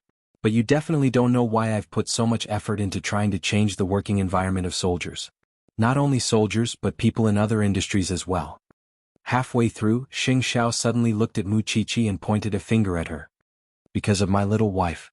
Ever since she became a forensic doctor, she had to deal with all kinds of corpses every day. There's always an unbearable smell on her. That's why I thought if there's any way to stop her from being troubled by that problem. And because of my understanding of her, I started thinking about various industries, and it's also because of those thoughts that I've put in a lot of research. My wife's existence makes me feel the weight of my responsibility. I also hope that my ability can really be used by society. After hearing that, the host couldn't help asking, Chief Sheng, did you tell your little wife about the research you've done? Xing Xiao shook his head. She goes to school during the day and interns at the police station at night. Sometimes she's called out for field work in the middle of the night. I can see that you seem to support her career. At the mention of Mu Qiqi, the audience below the podium could clearly feel Xing Xiao's face softening. She's not just young. She's petite too. But she has a soul. To me she's my equal. Xing Xiao answered seriously. A person's true value is to contribute to society. Seeing her little body working hard every day to find the murderer, I, as her husband, would certainly be more disciplined than her. Then it seems that Mrs. Sheng has contributed a lot to Zhongting's greatness. Mu Qiqi looked at Xing Xiao from among the crowd. Xing Xiao was also among the crowd looking at Mu Qiqi. The couple's eyes were shining like stars. It was fine if others did not understand. As long as they understood each other, they would have the whole world. Then Xing Xiao walked down the podium step by step and returned to Mu Qiqi's side. Mu Qiqi looked at him, her heart softening. You never told me about this. I thought I was just a mischievous burden to you. You never see how much influence you have on me. Didn't I tell you before? You don't have to do anything when you stay by my side. I know how to absorb nutrients from you. Chapter 627. It's my way of loving you. Mu Qiqi looked down at their entwined fingers and could not help tearing up. I will become a better and more respectable person for you. Naturally, Xing Xiao's words drew the attention of many in the crowd. Although there were more discussions about Mu Qiqi and Mu Tongshui in the beginning, the guests had reason to believe that the woman who could change a man from being feared to being respected by all was not too bad. That was why the guests had more praise for Mu Qiqi after the award ceremony. They called her a winner in life. She had such a successful husband, such a perfect love and such an interesting soul. Even the guests began to use Mu Qiqi as a role model in front of their children. They were even much friendlier when they struck up a conversation with Mu Qiqi. That was why Xing Xiao had said those words on the podium. Her already had everything, but she still wanted to be a student and a forensic assistant at the same time. That was a resounding slap to the uneducated rich second generations. Soon, the couple entered the hall where they could enjoy the performances. Since it was a state banquet, the program was a little boring, and the couple spent the entire hour chatting. Then it was time for the main event. The state banquet. As the guests entered the banquet hall one after another, Secretary he walked up to Xing Xiao and clapped him on the shoulder. You scared me so much that I broke out in a cold sweat. But after thinking about it, the main reason is that I did not trust you enough. I thought that young people are impatient, and you are such a hot-blooded man. Still, I think I can rest easy after seeing your performance tonight. You've matured quite a lot, brother. How else would Secretary he entrust me with such an important task? Xing Xiao chuckled. You're now someone the second in command of the army has taken a liking to. He was just praising you and soon you won't need me anymore. Secretary he smiled mysteriously. Still, I know you're a loyal kid, which is why I'm not afraid of you tearing me down. Come, let's find a seat and talk while we eat. The president is here. Did you guys see him? Mu Qiqi looked into the crowd and saw the person she usually only saw on TV. Now he was under heavy protection. She was also someone who had met the president. Then Mu Qiqi was about to sit down when Li Ai called her from behind. Mu Qiqi. Mu Qiqi turned to look at Li Ai, her face clearly puzzled. Li Ai pointed at a certain part of her body in embarrassment. meaning that her relative must have come to ask Muchichi if she had that thing on such an important occasion. Muchichi shook her head. This was not the time for her relatives, but she still grabbed hold of a passing waiter and asked him to think of a solution. This could be considered as repaying Lin Wan for helping her out just now. But just as she turned around to sit next to Xing Xiao, she was suddenly tripped by a passerby. Muchichi lost her balance and fell to the side. Fortunately, Xing Xiao caught her in time. Muchichi blushed as she leaned into her man's arms. What? Do you want to embarrass yourself at the state banquet? Muchichi shook her head. That's what I'm most afraid of, so I was very reserved the whole night. What are you afraid of? You fell down but didn't I catch you? At most, we will embarrass ourselves together. When Muchichi focused her gaze, she realized that Xing Xiao was holding her hand, while the guests around them were all staring at them with smiles on their faces. Hurry up and sit back down. Brother, if Muchichi is not young, you would really be laughed at. Secretary, he laughed. But you can't stop little sister-in-law from being young and energetic. It seems that most people can understand you now. I've told you. That's the only treasure I have. Xing Xiao watched as Muchichi said that before resuming his conversation with Secretary He. Just then, Qin Xiao brought her grandfather to Xing Xiao and Muchichi's table. From their expressions, it seemed that they did not come with good intentions. Shameless brat. You still have a long way to go. How dare you be so arrogant now? With that, Grandpa Xing deliberately arranged for Qin Xiao to sit next to Muchichi. You sit here. I want to see who dares to bully you. Qin Xiao gave Muchichi a smug look. But Muchichi did not care about her at all. Xing Xiao and Secretary He did not even bother to look at them. Before the state banquet began, the president gave a speech and wished everyone a happy new year. Then, the sound of fireworks was heard outside the banquet hall. This new year had indeed passed with extraordinary significance. 40 minutes later, the banquet was coming to an end. Because they still had to go home for a reunion, the guests began to leave their seats one after another. At this time, the old man of the Chen family walked in front of his granddaughter and said, Jiao Jiao, Grandpa has already helped you vent your anger. Just now when your Grandpa Lin was talking about those outstanding youths, I directly told him that those people are nothing more than snakes and rats. They are being praised. Don't be angry anymore. Follow Grandpa home. Qin Xiao snorted. Muchichi knew that the old man was talking to her, but she ignored him. I'm just not used to seeing her. Jiao Jiao, you are a noble person. How can you compare yourself with others? Be a good girl and go home. To Muchichi, he was just an old man who spoiled his granddaughter. So, she did not respond to his sarcasm. She pretended not to hear it. Muchichi, are you deaf? With those words, Muchichi turned around. But Xing Xiao grabbed her shoulder. Wipe your mouth. Let's go home. All right. The legendary CEO that no one dares to mess with is just SOSO in my opinion. Qin Xiao continued to cause trouble for them. Old Qin, you are unreasonable. She is not the descendant of a hot-blooded soldier. Xing Xiao did not even look at Qin Xiao. He said to Grandpa Qin, it's fine if you spoil her at home. But you should know that you can't protect her forever. The more enemies you allow her to make, the more swords she will get stabbed in the future. If you don't teach her well, someone will teach her for you in the future. Old Qin, you have been a soldier all your life. You should understand this, right? I brought my wife here today. I did not provoke Miss Qin. I even tolerated her many times. If you are too aggressive, I don't mind teaching your descendant a lesson for you. After all, I'm still young, am I not? Chapter 628. What an arrogant brat. What an arrogant tone. Grandpa Qin snorted. But my granddaughter is born to be pampered. She is not someone that a bunch of merchants like you could compare to. Miss Chen's pampering is only in the eyes of the Chen family. Outsiders might not spoil her as well. After saying that, Xing Xiao prepared to leave with Muchichi. But Qin Xiao took the opportunity to grab Muchichi's arm. Don't get too full of yourself. We will meet again soon. Muchichi pushed her away when she saw Qin Xiao pestering her. My time is spent with my family and autopsies. Miss Qin, not everyone is as free as you. Just wait and see. With that, Qin Xiao walked in front of Grandpa Qin in a huff. When Grandpa Qin saw that his granddaughter had left, he quickly chased after her dotingly. Muchichi shook her head when she saw that. I hope I won't meet such a pampered lady again. Xing Zhao's lips curled into a smile. Then he patted the back of Muchichi's hand. Let's go home. Since there's nothing else, I'm going home too. Your sister-in-law is rushing me. Secretary, he said to them when Grandpa Qin left. Mu Chichi smiled and waved at Secretary He, but she could not move her feet. Xiao wait. We will leave after the other guests have left.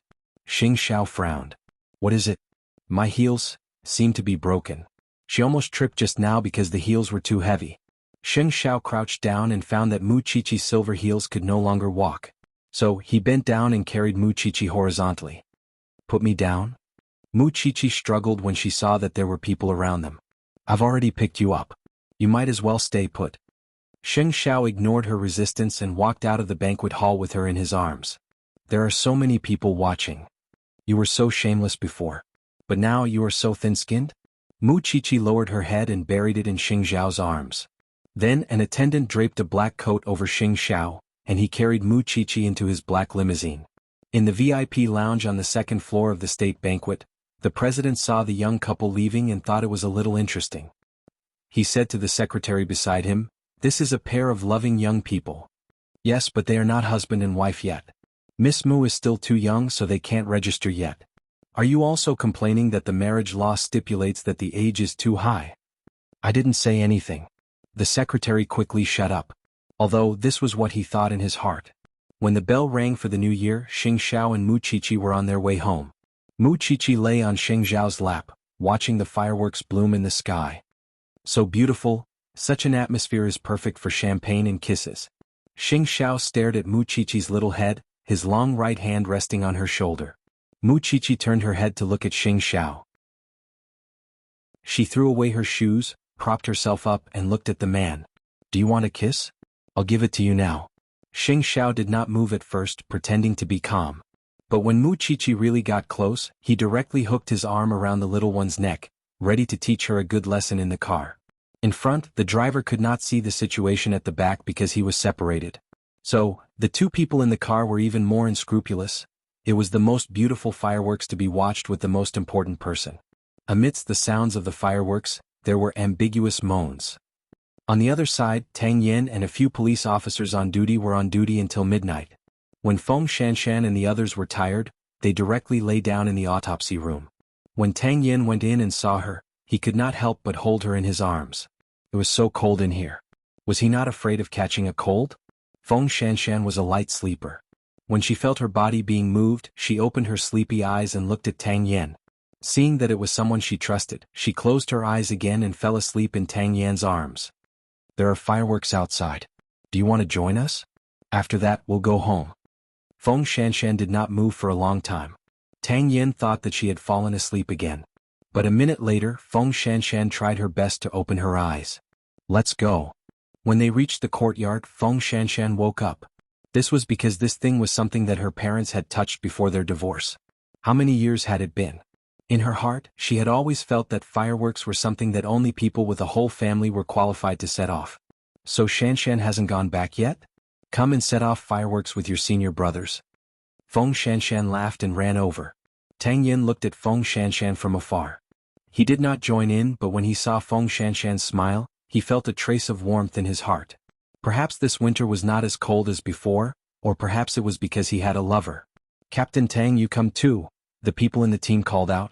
Tang Yin shook his head and refused decisively. You guys go ahead. Junior Shanshan, hey, do you not have a lover? That's why you're still here in the middle of the night with us bachelors. I do, Feng Shanshan replied naturally. My partner happens to be a workaholic. He doesn't have time to accompany me during the new year, so I was forced to stay here and set off such boring fireworks with you guys. That's too unromantic, isn't it? How could he have such a cute girlfriend like you? That's right, girlfriend? Alright, it's about time. I'll send her back. You guys pack up and go home for the new year. When Tang Yin heard those 3 words, he could not bear the throbbing in his heart, so he gave Feng Shanshan a look. Captain Tang, Happy New Year. After the two of them waved at Tang Yin with a smile, Tang Yin left with Feng Shanshan. However, when she saw Tang Yin driving, Feng Shanshan reminded him subconsciously, we're not in a hurry to go home. You don't have to drive so fast. You're not in a hurry, but I'm in a hurry. After saying that, Tang Yin continued to speed up and return to the house in the shortest time possible. However, the house was a mess because of Feng Shanshan's knocking. There was no way to go in now. My key is at your house, Feng Shanshan asked helplessly. Where's your key? Regardless of the key, Tang Yen drove the off-road vehicle into the courtyard. Then he adjusted his seat and pulled Feng Shanshan onto his lap. Do you want it? Feng Shanshan felt that looking at this man in the dark seemed to be more attractive. So, how could she resist the temptation of this man? Yes. Chapter 629. As soon as she finished speaking, Tang Yan's kiss was like a shower. In the car, under the fireworks, the two of them hurriedly took off each other's clothes and joined together in the most primitive way. At this moment, Feng Shanshan felt that whether it was her body or her heart, she was most satisfied at this moment. There's no condom in the car. Tang Yen did not say anything. He took out a small box from the storage box in the car. Who would believe that the brave and upright Officer Tang has such a dangerous side to him? This is a gift from the underwear I bought last time. It's been 2 years and it hasn't been opened, Tang Yen explained, his breathing unstable. Then, it hasn't expired yet? Tang Yan's eyes emitted extreme danger. So, he did not give Feng Shanshan a chance to continue talking. He just deeply occupied her and then brought her into the storm. After everything calmed down, the two of them were sweating. Tang Yen picked up his coat and put it on Feng Shanshan's bare back. Only then did he gradually relax. You're really strange. You're under my control and you sleep with me, but you never talk about feelings. You just follow whatever I say. Is this considered advancing by retreating? Being with me for a long time won't end well, Tang Yen said seriously. My personality is unstable. I don't have the concept of family in my bones, and I rarely have time to accompany my partner. So, I never take the initiative to talk about feelings with women. After listening to this, Feng Shanshan could understand everything about this man. I'm a little cold. Let's go home. Tang Yen could not promise anyone or be stable. He was such a man.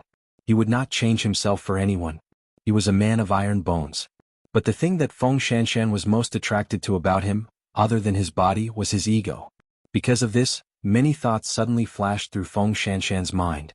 The scariest thing was none other than one. She actually wanted to maintain this kind of relationship with Tang Yen for a long time. She could even be his girlfriend. Because that way she could prove to him that she was different from his previous girlfriend. Not everyone could not stand loneliness. Not everyone could not keep their loyalty. Then Tang Yen carried Feng Shanshan into her house. Everything in her house was simple. The only thing that wasn't simple was the 2-meter-wide bed. After the shower, the two of them lay on the bed. There was no study room or other space for Tang Yen to escape. This was the first time the two of them were lying together in a sober state. I'll be your woman until we can't stand each other anymore. Then we'll separate. Feng Shanshan hugged Tang Yen from behind and said, Go and do your thing. I won't stop you, nor will I interfere with you or complain about you. I only have one request. No matter where you go, let me know in advance. Don't disappear for no reason. I'll be satisfied. Similarly, you don't have to worry about what I want to do. I can't guarantee anything. The only thing I can guarantee is that when I'm with you, I won't pester other men. Tang Yen listened quietly and did not speak for a long time. This made Feng Shanshan feel uncertain. How is it? Do you agree, or not? Tang Yen did not answer directly. Instead, he grabbed Feng Shanshan's hand as a silent nod. Then, let's make a deal. From the first day of the new year, we're a couple. Silly. In fact, Tang Yen thought to himself. From the moment she asked him to care about him, he had already made up his mind. The only good thing about the two of them being together was, Feng Shanshan was a forensic doctor and he was a police officer. So, they did not need to not see each other for 3 to 5 days, and Feng Shanshan could understand his work. Even so, I still hope that you can keep our relationship a secret. I don't want it to be too embarrassing when we break up in the future. Although Tang Yen did not think that they would break up, he still agreed to Feng Shanshan's request. What if he sacrificed himself one day? That night, all the houses were lit up. Everyone was reunited, including the Liu family. Lin Mu, and also took a break and returned to the Liu family to spend a warm new year with Liu Qianqian. But on the eve of dawn, Liu Qianqian found that the man who was supposed to be sleeping beside her was standing by the bed, deep in thought. She thought about it and felt that Lin Mu and might still be missing everything about the Lin family. Do you want me to go back with you to take a look? Hearing Liu Qianqian's voice, Lin Mu and turned around and was a little apologetic. Did I wake you up? I can't sleep well without you by my side. Liu Qianqian got up and hugged Lin Mu, and from behind. Although I know that your grandfather will not accept me, I really don't want you to have any regrets in the depths of my heart. Why don't I go back with you tomorrow and secretly take a look? Lin Mu, and held Lu Qianshan's hands and shook his head. Wait until I have some achievements. Then I can stand tall. Lu Qianshan sighed. She felt that the grandfather and granddaughter were really too stubborn. In fact, they had wasted a lot of time to accompany and understand each other. Could it be that she had not shown enough kindness? During this period of time, whenever the Lin family needed help, she would secretly lend them a hand. Even when old Master Lin was hospitalized or other matters, she would bear all of them. Perhaps her fawning actions were still beneath old Master Lin's notice. So, she could only be patient and continue waiting. Going to the police academy is really too slow. I really want to enter the society directly, then make a career and marry you. Even a capable person like the great CEO can only be a real husband and wife when Mu Qiqi is of age, right? So we are not in a hurry. Lin Mu, and sighed and smiled. I am in a hurry. Their heads gradually leaned against each other. It was a warm night for the two of them. It seemed that the only person who did not have a good time tonight was Yi Jingqing. After the police retreated, he continued to look for Mu Tongxue on the mountain. But he did not even bump into a wild animal, let alone a human. In the second half of the night, he fainted on the mountain. In the end, he had to rely on the police to save him. He almost froze to death on the mountain. This made Mr. and Mrs. Ye's heart ache. This child was too infatuated. Father, why don't we tell Jingqing that we know where Mu Tongxue is hiding? Then he won't have to continue looking for her. Look at how much effort he has put in to find her. But, are you willing to let Mu Tongxue become your daughter-in-law? Papa Yi asked. Mama Yi shook her head. I was afraid that the child would become like this. So, I planned to get rid of Mu Tongxue before he came back. But I didn't expect him to be so stubborn. Mu Tongxue doesn't have him in her heart. Chapter 630. The next morning Yi Jingqing woke up from his bed at home. But because of his high fever he was in a daze. Tongxue? No. I must look for Tongxue. What are you looking for? You've been set up. Do you know that? Tongxue is not on the mountain at all. Mama Yi sat by his bed and looked at her son. Her heart ached for him. Your father has already said that you are no match for Xing Xiao. But you didn't listen to him. If the police didn't search the mountain last night, would you have been killed by them? Did you consider how your father and I feel? Mother? Yi Jingqing looked at Mama Yi apologetically. I'm sorry for you and father, but I just can't let her go. Mama Yi sighed and admitted defeat in the end. I know where Tongxue is. Yi Jingqing's eyes widened. You know? We thought that if we kept Tongshua's whereabouts a secret, you would slowly forget about it. We didn't expect that you would be so stubborn that you almost lost your life. After saying that, Mama Yi picked up her phone and dialed a number. When he heard the hello, Yi Jingqing felt that he was like a lonely boat that had finally reached the shore. Tongxue? It's me, Auntie. Are you free now? Come and see Jingqing. He's not well. I'll take a taxi now, said Mu Tongxue. Mama Yi had hidden her away. She had left the slums and lived a normal life. Now she had transferred to another medical school. But in the medical school, she fell in love with a doctor there and was now actively pursuing him. When Yi Jingqing heard that it was really Mu Tongxue, he got up excitedly and wanted to change his clothes. He didn't want to look so miserable. Not only that, he took the phone on the bedside table and called Xing Xiao. I admit that you are ruthless, but I'm sorry, Chief Sheng. I found Tongxue. I'll make sure to return the gift you gave me last night tenfold. Similarly, now that Tongxue is back, I'm afraid Mu Qiqi's life will not be easy anymore. Xing Xiao smiled when he heard the phone call. How do you want Qiqi to live? Do you think you've planned everything? Then why didn't you keep an eye on Tongxue? My happiness is about to begin. I will make Tongxue 100 times better than Mu Qiqi. As for that little forensic doctor of yours, she can stand aside. Such senseless threats did not trigger any sense of danger in Xing Xiao. Perhaps Yi Jingqing's brain was damaged last night on the mountain. Mu Qiqi watched as Xing Xiao answered the phone by the window. She propped herself up and asked, Who is it? So early? Yi Jingqing said that he found Mu Tongxue. You really found it? It's definitely not on the mountain. I'll get Su Che to check immediately. Xing Xiao pinched Mu Qiqi's nose. He even threatened me, saying that if Mu Tongxue came back, he would train her into someone 100 times better than you. Is that so? Mu Tongxue can join the entertainment industry, but I'm not interested. She's good at acting, but her brain isn't good enough. Mu Qiqi said confidently. Was Mu Tongxue still a threat to her? Not for a long time. Xing Xiao was very satisfied with Mu Qiqi's confidence. He carried her and got up. Hurry up and pack up. We're going to the Shen family for New Year's greetings. What about the Sheng family? Mu Qiqi raised an eyebrow. We'll talk about it when the old man summons us. Mu Qiqi knew that her man was just being stubborn. Yesterday afternoon, I asked Mommy to prepare some gifts for New Year's greetings. We'll go to the hospital and Secretary He's house to visit sister-in-law. Xing Xiao did not say anything. He let Mu Qiqi do whatever she wanted. She was becoming more and more like the wife of a CEO. She already knew how to consider the ways of the world. Half an hour later, Mu Tangxue took a taxi to Yi Mansion, which she had not seen for a long time. But now she was wearing ordinary clothes. She no longer looked like a spoiled young lady. She had completely turned into an ordinary person. Not only that, but her appearance was getting more and more different from Mu Qiqi. When Yi Jingqing saw her, he did not dare to recognize her. In the past, Mu Tangxue was as cute as a porcelain doll. She was the little princess in the hands of the Mu family. But now, Tangxue, brother Jingqing. Mu Tangxue sat beside Yi Jingqing's bed and called him. I heard from Auntie that you're not in good health. You need to be more careful. Tangxue. Yi Jingqing was so excited that he hugged Mu Tangxue in his arms. But Mu Tangxue pushed him away. Brother Jingqing, you're hurting me. Yi Jingqing let go of her subconsciously and finally showed a smile that he had not seen for a long time. Tangxue, you're finally back by my side. I'll bring you to Yi Mansion. We'll be the same as before. Mu Tangshua's expression was a little strange. She turned to look at Mama Yi. When she saw Mama Yi looking at her, she said, Brother Jingqing, my life is good now. I don't plan to change my current lifestyle. So I'm sorry. I don't want to come to Yi Mansion. When Yi Jingqing heard that, he quickly grabbed Mu Tangshua's arm and asked, Did Xing Xiao threaten you? Did Mu Qiqi? It has nothing to do with them. I have someone I like.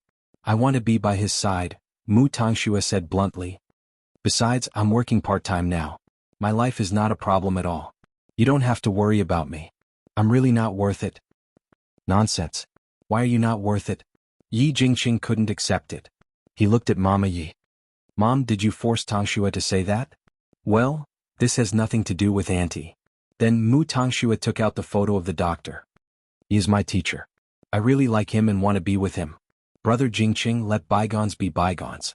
I'm fine now. I don't want to be disturbed by anyone anymore. Have a good rest today. I'll come to see you when I'm free. Tangxue, don't go. Yi Jingqing grabbed Mu Tangshue's arm.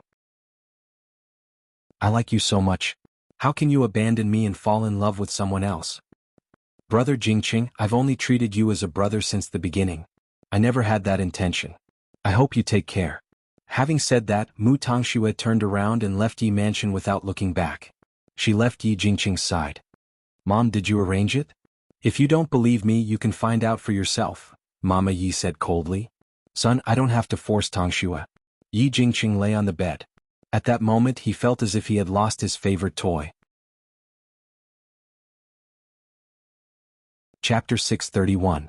Why did Mu Qiqi say that it would be a good thing if Yi Jingqing really found Mu Tangxue? Because his liking was almost sick. Which woman would want to be with such a sick person? Moreover, Mu Tangxue was a scheming person, and Yi Jingqing thought that she was a pure and innocent princess. If Yi Jingqing saw Mu Tangshue's dark side, his psychological defense would definitely collapse. Sure enough, they had just reunited. After that, Su Che went to investigate Mu Tangshue's whereabouts. It only took him one morning to find out where Mu Tangxue was staying and her school. It should be the Yi family who hid her. It's my first time seeing her. She looks so similar to Madame. But when I look closely, they are very different. So, is there anything important? Xing Xiao looked at the information and asked. She is crazily chasing after a teacher in her school. It seems that she likes him very much. The whole school knows about it. Su Che showed the photo to Xing Xiao. Then this is going to be a good show. Xing Xiao chuckled. His words were meaningful. That morning, Tang Yan and Feng Shanshan did not go to the police station because Tang Yan had applied for leave. However, before they slept until noon, Tang Yan received a call from the chief. There was a murder case at Hongwen University and it had been transferred to the criminal investigation team. Seeing Tang Yan getting up, Feng Shanshan asked him, Didn't you say that you are not going to work? There is a case. Go back to sleep. Can't you let me have some peace during the new year? No matter what, Feng Shanshan still got up with Tang Yan. You go first. I will be there later. Tang Yan nodded. He got dressed and went out after washing up. He did not go to the police station. Instead, he went to the crime scene at Hongwen University. Captain Tang, the victim, is a second-year student at Hongwen University. Her name is Tang Yixiao. She is from the same family as you. She was hacked to death and the forensic doctor is doing an autopsy. It's a horrible scene. It's really not peaceful during the new year. Isn't the school on holiday? There are many students staying in school. One of the team members explained to Tang Yan. The body was found by the cleaning lady. According to her memory, the last time the washroom was cleaned was yesterday morning. No one found out during this period of time? Because it's the holidays, very few people go to that school building. His colleague continued to explain, "Oh right, there's a Hongwen medical school behind it." Tang Yan nodded and went to the scene. Seeing the victim lying miserably on the bathroom floor, he sighed and asked the forensic doctor, "Is there any result?" "Captain Tang, you might have to call the professor. I'm new here. I'm not very experienced." The young forensic doctor's mind went blank when he saw Tang Yan. However, Tang Yan knew that his uncle had gone abroad to see his daughter. He was not here at all. So, he turned around and started calling the other forensic doctors in the police force. Mu Chichi received it too. She just didn't expect it to be so scary during the new year. When Xing Xiao saw how concerned she was about the case, he knew that her heart must have flown over. He said, "I'll pick you up at the hospital at 5 in the afternoon. At 7 in the evening, we'll go to the He family's house." Mu Chichi hugged his arm and rubbed it. "I knew you understand me. Let Su Che send you there. There's no need. Didn't you just say that the murder happened at Hongwen University?" "Su Che is going there too," Xing Xiao said as he pinched her nose. Mu Chichi frowned. She didn't understand until Xing Xiao explained, "The school that Mu Tongxue is studying at now is a branch of Hongwen University." Mu Chichi knew that her man was investigating Mu Tongxue's case, so she nodded. "I got it." No matter what Xing Xiao's motive was, it was all for her. Mu Chichi didn't think much about it. She got into Su Che's car and went to Hongwen University. At this time, Feng Shanshan also arrived at the scene. "Isn't there a forensic doctor here?" Mu Chichi looked at the forensic doctor in the white coat and said, "And where are the professor and the other seniors?" "The professor went abroad and it's the holidays now. The other forensic doctors can't leave for the time being." Feng Shanshan explained for Tang Yan. "As for this one, he's newer than us. He just registered and hasn't worked for a day. You two are just forensic assistants. Don't you know your manners?" The new forensic doctor said to Feng Shanshan. Obviously, he was not happy with her arrogant attitude. Mu Chichi didn't respond to Feng Shanshan's teasing. She walked to the new forensic doctor and said, "Senior, did you encounter any trouble?" The new forensic doctor glanced at the corpse and turned around. It seemed that he was still not used to it. Mu Chichi glanced at him and pushed him away. Then she and Feng Shanshan squatted on the ground and put on rubber gloves. Then they started the preliminary autopsy. "The deceased is a male between 20 to 25 years old. Wait, isn't this a female?" The police couldn't help but doubt Mu Chichi's words. The corpse was slender and fair. He was wearing a woman's clothes and had long hair. No matter how they looked at it, he didn't look like a man. Mu Chichi showed her Adam's apple to everyone. "Do women look like this?" The police were instantly speechless. It should be a transvestite or gender dysphoria. As she said that, Mu Chichi continued the autopsy. Other than the slash wounds, there are no other obvious injuries on the body. There are a total of 24 slash wounds. The most fatal one should be on the neck. The main artery was cut, which led to excessive blood loss. According to the liver mortis, the time of death was around 4 to 5 in the morning. This man smoked, and he was a heavy smoker, Feng Shanshan added. He also liked to put on makeup. I just don't know if the people around him know that he's actually a man. Are you sure it's because of excessive blood loss? We still need to do a poison test to rule it out, Mu Chichi said. So, we have to wait until we get back to the station for a detailed report. If Captain Tang thinks that we need a more professional forensic doctor to do the examination, we can contact our teacher or go to another station to find someone. No need. I trust you, Tang Yan said. After saying that, he glanced at the new forensic doctor. When the new forensic doctor saw that, he could only turn his head away awkwardly. He couldn't even compare to two sophomores. Forensic Dr. Chin, don't take it to heart. These two are the professor's proud disciples. They have been through many battles. The police tried to comfort him. Then, are they still in charge of the autopsy? Of course it's your job, senior. Mu Chichi smiled. Feng Shanshan couldn't help but look at Mu Chichi. It seemed that she wanted to teach the new forensic doctor a lesson. By the way, is Hongwen's medical school behind this? Mu Qiqi asked the other seniors in the team. Yes, that's Hongwen's medical school. Why are you asking? Mu Qiqi pointed at her face and answered Feng Shanshan, that person is inside. Chapter 632. I know what you are thinking. But I'm sorry. I don't want it to go as you wish. Feng Shanshan made a disdainful gesture and turned to Tang Yen. Let's go back to the police station first. Call us if you need anything. Tang Yen did not look at her but nodded. When the two of them walked away, he said to the new forensic doctor, I want to see the toxicology report tonight. The new forensic doctor did not know how much of a workaholic Tang Yen was. He just nodded blindly. Feng Shanshan and Mu Qiqi looked at each other and smiled.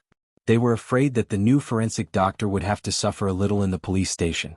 Several people carried the body out of the school building. Because of the murder, the whole building was now completely cordoned off. However, there were still a lot of students watching. Mu Qiqi looked at them and understood that she had to solve the case as soon as possible. Otherwise, the students would not feel at ease staying in the school because of the panic. However, some people did not come to see the case. They came to see Mu Qiqi. So that's Mu Qiqi. She is really Mu Feifei's sister. They look the same. But they are different when you look closely. Why are you comparing? Mu Qiqi is also a second-year student, but now she has appeared at the scene of a murder to do an autopsy. Although the two of them look very similar, Mu Qiqi is Xing Zhao's woman after all. The confidence and arrogance she has is different. We have seen a celebrity, haven't we? Feng Shanshan heard many students looking at Mu Qiqi along the way. She nudged Mu Qiqi with her elbow. You're so cool now. Mu Qiqi looked at her disdainfully and looked at the crowd. Then she saw Mu Tongxue in the crowd. They had not seen each other for more than a year. Time was a good thing. It could make people forget a lot of things. Then Feng Shanshan also noticed the girl in the crowd. Wasn't this the scene she was looking forward to? Mu Qiqi glanced at Feng Shanshan. Then she took off her white gloves and threw them to Feng Shanshan. Then she walked toward Mu Tongxue. It was only then that the students around them noticed that Mu Tongxue was there to watch the commotion. She must have heard about the incident and hence came to watch. It's strange that you didn't hide when you saw me. Mu Qiqi said to Mu Tongxue. What happened to you yesterday caused a huge uproar and made me the focus of online violence. But now you're willing to show up. That's not what I did. Of course, I won't break my current life for you. Mu Tongxue said calmly. I'm not that kind to stand up for you. If you don't come out, will no one in your nursing school know about this? You don't need to know that. Since Mama Yi wanted to hide it from Yi Jingqing, she would, of course, communicate with the school. She would pretend that Mu Tongxue did not exist in this world. Moreover, when she first entered the school, she had changed Mu Feifei's name. So, before the incident broke out, almost no one paid attention to her. Everyone only knew that she was a quiet student who liked her teacher. Then what are you doing now? I know. Once the Yi family finds me, it means that the Crown Prince will find me soon. I don't want to be your enemy now, so I'm here to show my stance. I know that as long as I'm not a threat to you, the Crown Prince won't do anything to me, Mu Tongxue said honestly. You don't have the time to do anything to me, do you? Yi Jingqing has caused me a lot of trouble because of you. He's the one who caused you to fake your death. You should know this, right? Mu Tongxue, you're still as selfish as before. Sister, I have nothing now. I can only rely on myself.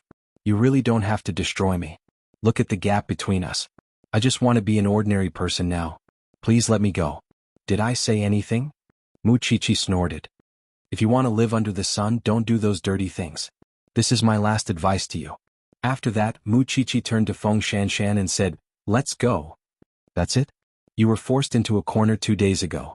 I thought you would slap the main character when you saw her. But she didn't do it. What's wrong with me slapping her? Do you want to be in the headlines and accuse me of abusing my sister? Besides, I've already settled the score. Now we're just strangers who don't owe each other anything. After that, Mu Qiqi and Feng Shanshan got into the police car. But before they left, Mu Qiqi purposely glanced at Mu Tongxue. Mu Tongshue's heart was still impure. But because she had someone she liked and was rejected by the person she liked, she started to reflect on her life. At least, she really didn't want to be against Mu Qiqi anymore. Because she knew that the gap between her and Mu Qiqi was getting bigger and bigger. It was a gap that was hard to cross. And she also knew that she should take over Yi Jingqing's problem. Because she knew Yi Jingqing, she was afraid that if she revealed her feelings for teacher, She would be investigated or even controlled by this man. But she was not afraid. After Mu Chichi returned to the police station, she looked at the time. I'm leaving at 5 in the afternoon. Can you stay here and accompany Senior? Go ahead. I'll stay here until midnight without you. Feng Shanshan shook her head helplessly. Waiting for your family? Mu Chichi raised an eyebrow. Don't say it out loud if you know. It's boring. Mu Chichi chuckled and did not lecture Feng Shanshan. There was still some time left. She wanted to see if this new senior brother had learned his anatomy skills well. The two of them wanted to help, but the new forensic doctor felt that he was embarrassed at the scene just now, so he rejected Mu Chichi and Feng Shanshan's help. You two can stand aside. I'll do it myself. Okay. You can do it yourself. Mu Chichi nodded. But when the two of them moved away from the corpse, Mu Chichi saw something that looked like a rash on the left side of the corpse's arm. So, when the senior was about to cut the corpse, Mu Chichi stopped him. Don't move first. What do you want? The new forensic doctor was a little impatient. Why don't you do it? If you don't want to be infected by HIV, you better not move first. Mu Chichi looked at the new forensic doctor and said, I suggest you do a blood test first. What nonsense are you talking about? See for yourself. Mu Chichi pried open the corpse's arm and showed him the rash. Although we can't rule out the possibility of eczema or other skin diseases, people infected with HIV will also have this kind of rash in the early stages. And HIV can still reproduce and infect people within 10 hours of death. If you don't believe me, you can do a blood test yourself. Chapter 633. After hearing that, the new forensic doctor put down the scalpel in his hand subconsciously. Senior brother, although you don't acknowledge us, I think you should listen to Mu Chichi's suggestion and do a blood test first. I know. After all, it was related to him. So, the new forensic doctor immediately collected the blood sample of the deceased for a blood test. Mu Chichi gestured to Feng Shanshan. This forensic doctor might be a little incompetent. She didn't know who put him in, so she asked her to keep an eye on him. Otherwise, if they missed the test, it would affect Tang Yan's judgment. Don't worry, just go. The two of them had been working in the laboratory for a long time. Why would they be afraid that they couldn't control the new forensic doctor? Su Che came to pick them up and Mu Chichi got into the car. But she didn't expect her man to be in the car too. Sheng Xiao reached out his hand, but Mu Chichi stopped him. I stayed in the bathroom for a long time today. I don't like the smell. Is there any smell on your body that I haven't smelled before? Sheng Xiao snorted. I saw Mu Tongxue at Hongwen University today. She begged me to let her go. Mu Chichi took off her coat and jumped into Sheng Xiao's arms. She stared at his chin and asked, What do you think? Didn't you want to watch the drama between her and Yi Jingqing? You didn't even watch the drama. Of course I won't do anything, said Sheng Xiao. Am I that free in your eyes? Of course I can let Mu Tongxue go. But Yi Jingqing. He must lose his reputation and beg for mercy. Only then could Yi Jingqing repay the pain that Xiao Qi'er had suffered in the past. In order to achieve this goal, he would not hesitate to add fuel to the fire from behind. After changing her clothes at home, Mu Chichi accompanied Sheng Xiao to the hospital because Grandpa Sheng was still in the hospital. At this time Sheng Bowen and Hu Ran were there too. When they saw them, their eyes widened. Sheng Xiao, Grandpa Sheng looked at Sheng Xiao and snorted. It was the first day of the new year. However, he understood that Sheng Xiao was at the state banquet last night, so he didn't act coy. The doctor said that you can be discharged after resting for a week. I still need you to inform me, said the old man awkwardly. Unhappy? Then I'm leaving. Come back. Grandpa Sheng sighed. Yesterday I was worried that the girl would embarrass herself at the state banquet. I didn't expect her to be so eloquent. She taught those people outside a lesson. I've seen it for myself. There's really nothing for me to worry about the people you teach. The people in the ward couldn't help but laugh when they heard that, especially Sheng Bowen. I've already said that this isn't something you should worry about. I'm just scared. Are you afraid that I'll drag Xiao Xiao down? Mu Chichi continued, Yes, compared to Xiao Xiao, I'm just a pile of cow dung. But since he's already a flower, there's nothing I can do. You have to accept your fate. Besides, are you the only one who cares about your grandson? I will also feel sorry for my husband. Are you married? That's what I call my husband. Yes. Mu Chichi raised the ring on her finger and said, It's registered abroad. We're officially husband and wife. After hearing what she said, old Sheng laughed. How impudent. The family argued in the ward, but their hearts were warm. They were used to opposing each other. They didn't know how to get along with each other, so they could only be awkward. Since Zhongting has developed to this point, I can't ask you to return to Huangyao. I guess you won't like it. But I'm still worried about third brother.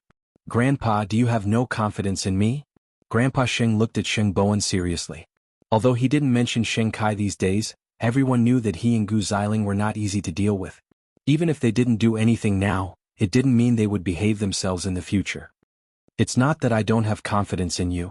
I'm just afraid that you'll be too soft-hearted and not as ruthless as those wolves, tigers, and leopards. Grandpa Sheng propped himself up on the bed and said, I've been dreaming a few times recently that the Sheng family will face a great catastrophe. I'm afraid I won't be able to get through it. It seems that you really don't have confidence in me. Even so, you should believe in eighth brother, right? With his current ability, can't he take care of Huangyao? Grandpa Sheng didn't say anything. After a long silence, he changed the topic. You and Xiao Ran should hurry up and have a child. I won't rush eighth brother since he's still young. Sheng Bowen and Hu Ran looked at each other but didn't say anything. But Sheng Xiao understood their awkwardness. So, when they left, Sheng Xiao asked Sheng Bowen, You haven't slept with me yet? Maybe it's because of the wrong start. That's why I'm still not feeling it yet, said Sheng Bowen. Pure man. Sheng Xiao said and left with Mu Chichi. They still had to go to the next place, Secretary He's house. On the way, Mu Chichi heard about it and couldn't help laughing.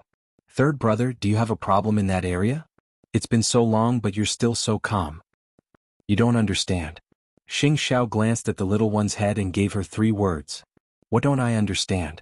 If it's not a relationship that can be exchanged for life, there's no point in sleeping with you, said Sheng Xiao. So, you have a relationship that can be exchanged for life? Mu Chichi caught the main point in Sheng Xiao's words and asked. A relationship that can be exchanged for life? Don't you think it's too shallow for you to ask this question?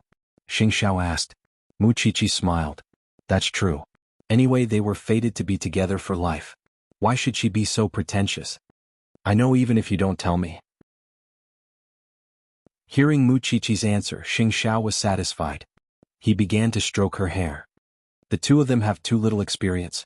They can't feel each other in their hearts. That's why they treat each other with respect. But when the two of them really discovered their feelings for each other, it would be a little too late. Who could predict it? In the forensics laboratory, the new forensic doctor received the blood test report and found that the deceased, Tang Yixiao, was indeed an HIV carrier. So he broke out in a cold sweat. Why did Mu Chichi come to that conclusion? Actually, it was very easy. Because Tang Yixiao was very likely a transvestite and liked to dress up. Why did he have to be so creative? Wasn't it to attract men's attention? Some of his characteristics were very obvious. He liked to attract people. Of course, this was his private life. No one had the right to interfere. However, because he knew that this person had HIV, the new forensic doctor did not dare to cut him. Feng Shanshan rolled her eyes. I say, senior brother, did you really graduate from forensic science? How dare you work in the criminal investigation team? Of course I am. You're just a student. What do you know?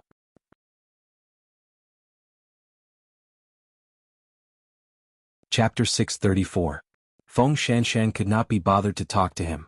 She called the forensic doctor from before and asked him to handle it. Tang Yin had also returned to the police station. Feng Shanshan quickly asked, Did anyone touch the victim's blood? They're all wearing gloves, Tang Yin answered. I'm here to get the report. Then you might have to wait until tomorrow. Feng Shanshan shrugged. What happened? Tang Yin frowned. He looked so serious that he looked like an old man. Feng Shanshan did not let him enter the autopsy room. Instead, she stopped him outside and said, Have you checked this forensic doctor's background? Mu Chichi and I suspect that he might not have any real skills. When he left the scene, he said that it was his first time, so it's understandable that he felt uncomfortable.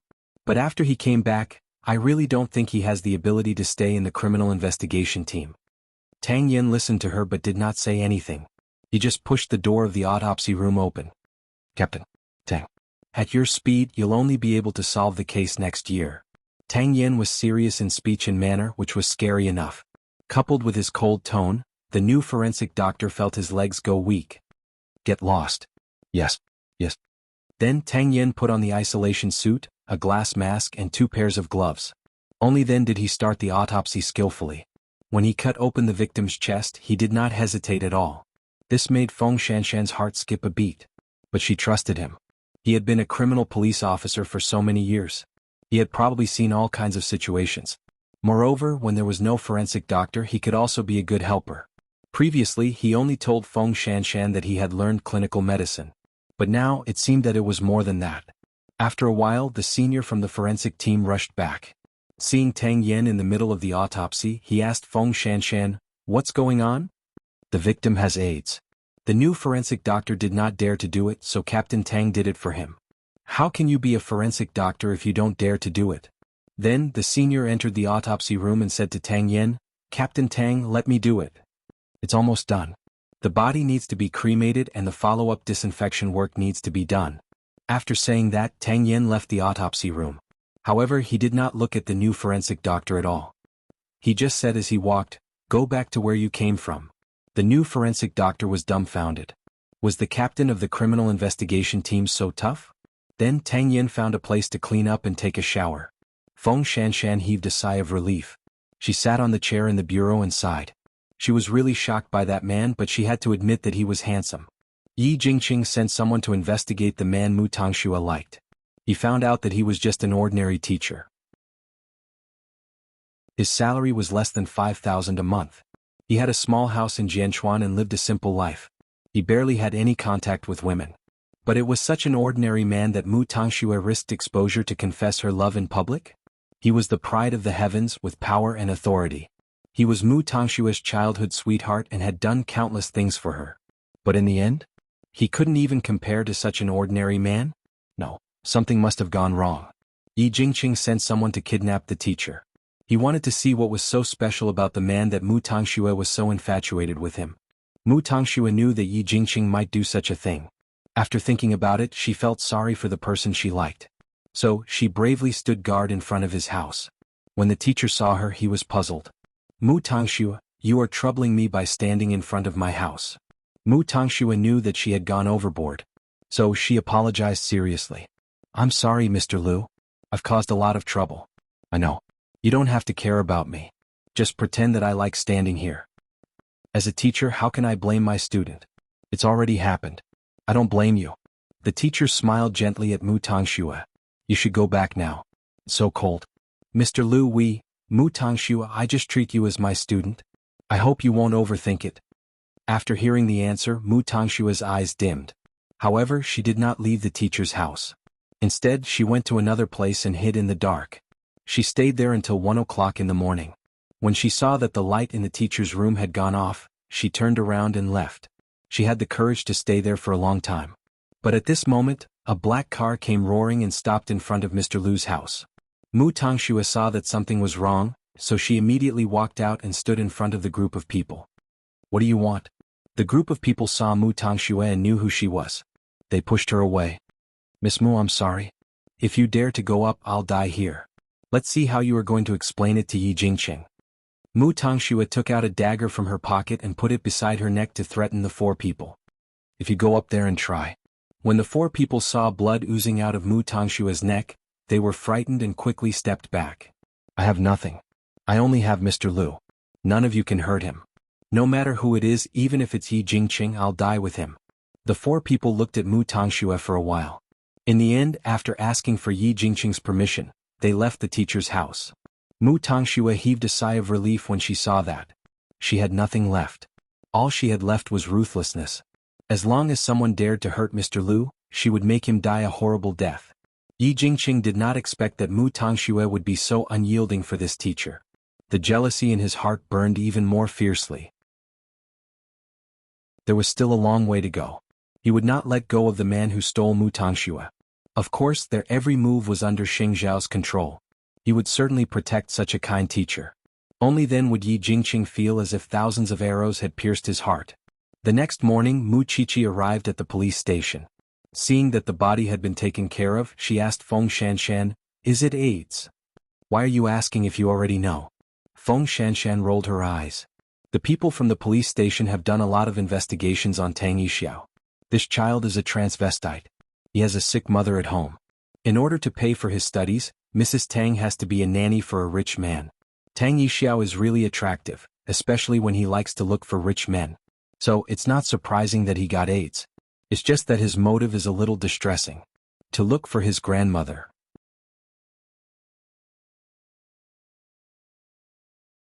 Chapter 635. Do you have any clues now? Muchichi asked. He has a lot of friends in that field. In the words of the students, they are promiscuous. There are so many of them in and out of school. There's a doctor in the medical school next door. Tang Yin is going to check on him today. Are you coming? Forensic doctors rarely go to the field. But we are still learning. Of course we can't miss this opportunity, Muchichi replied. But when she saw the new forensic doctor sitting on the chair in front of the police station, she raised her chin. What's wrong with him? Yesterday Tang Yin told him to go back to where he came from. He's still conflicted now. You didn't see how he was yesterday. Anyone would be afraid of death, but he's not like him, going straight to his death. Feng Shanshan didn't even notice that her tone sounded like she was trying to protect her family.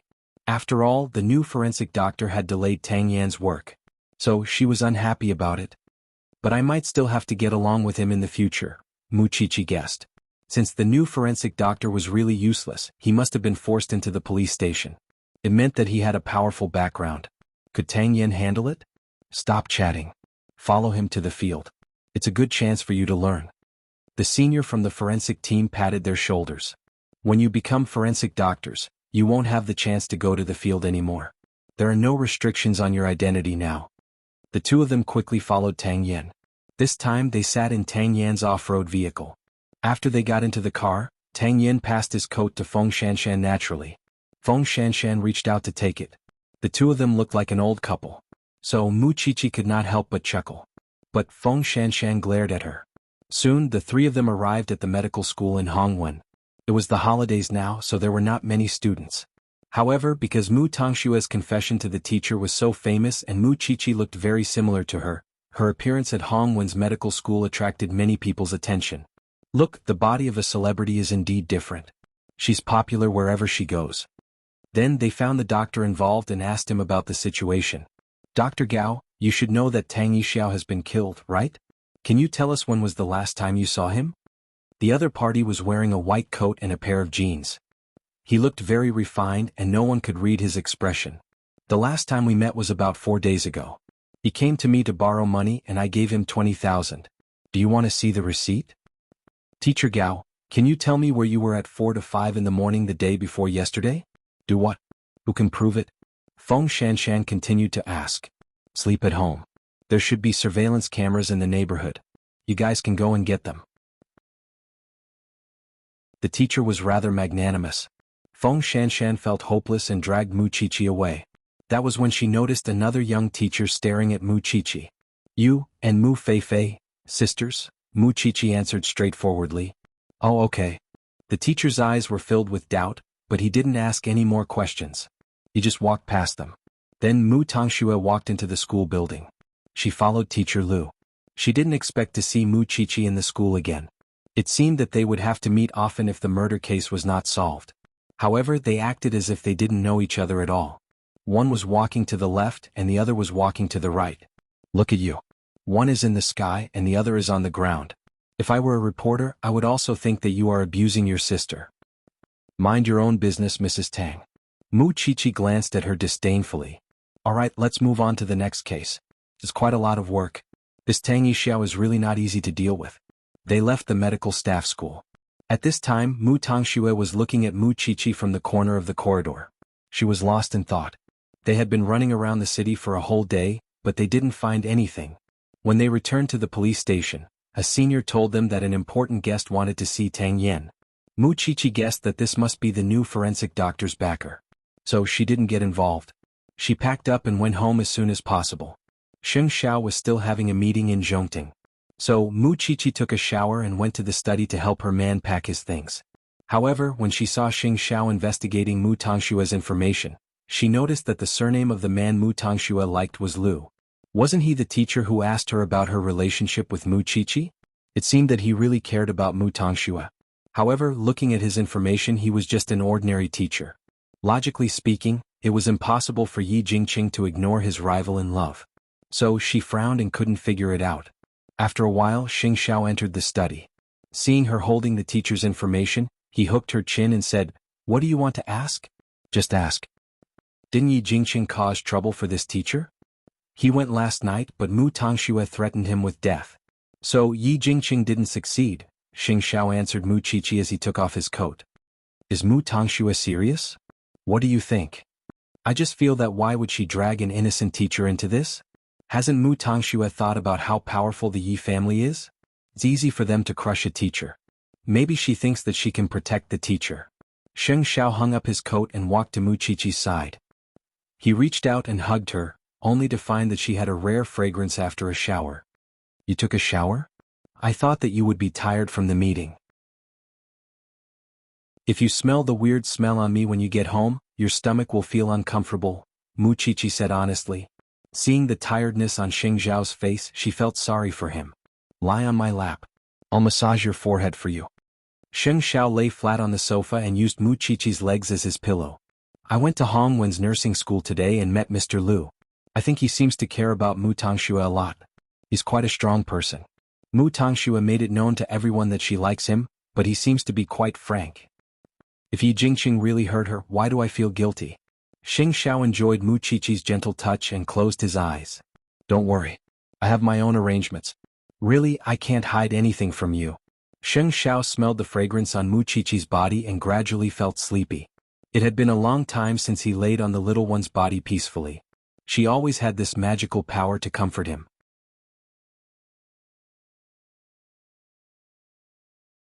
Chapter 636. Mu Qiqi did not think about what Yi Jingqing would do. But it was obvious that Xing Xiao could not let it go. Mu Qiqi reached out and touched Xing Xiao's handsome face.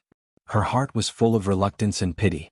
She did not want Xing Xiao to carry her past. I've almost forgotten everything that happened in the past. You can forget, but I can't.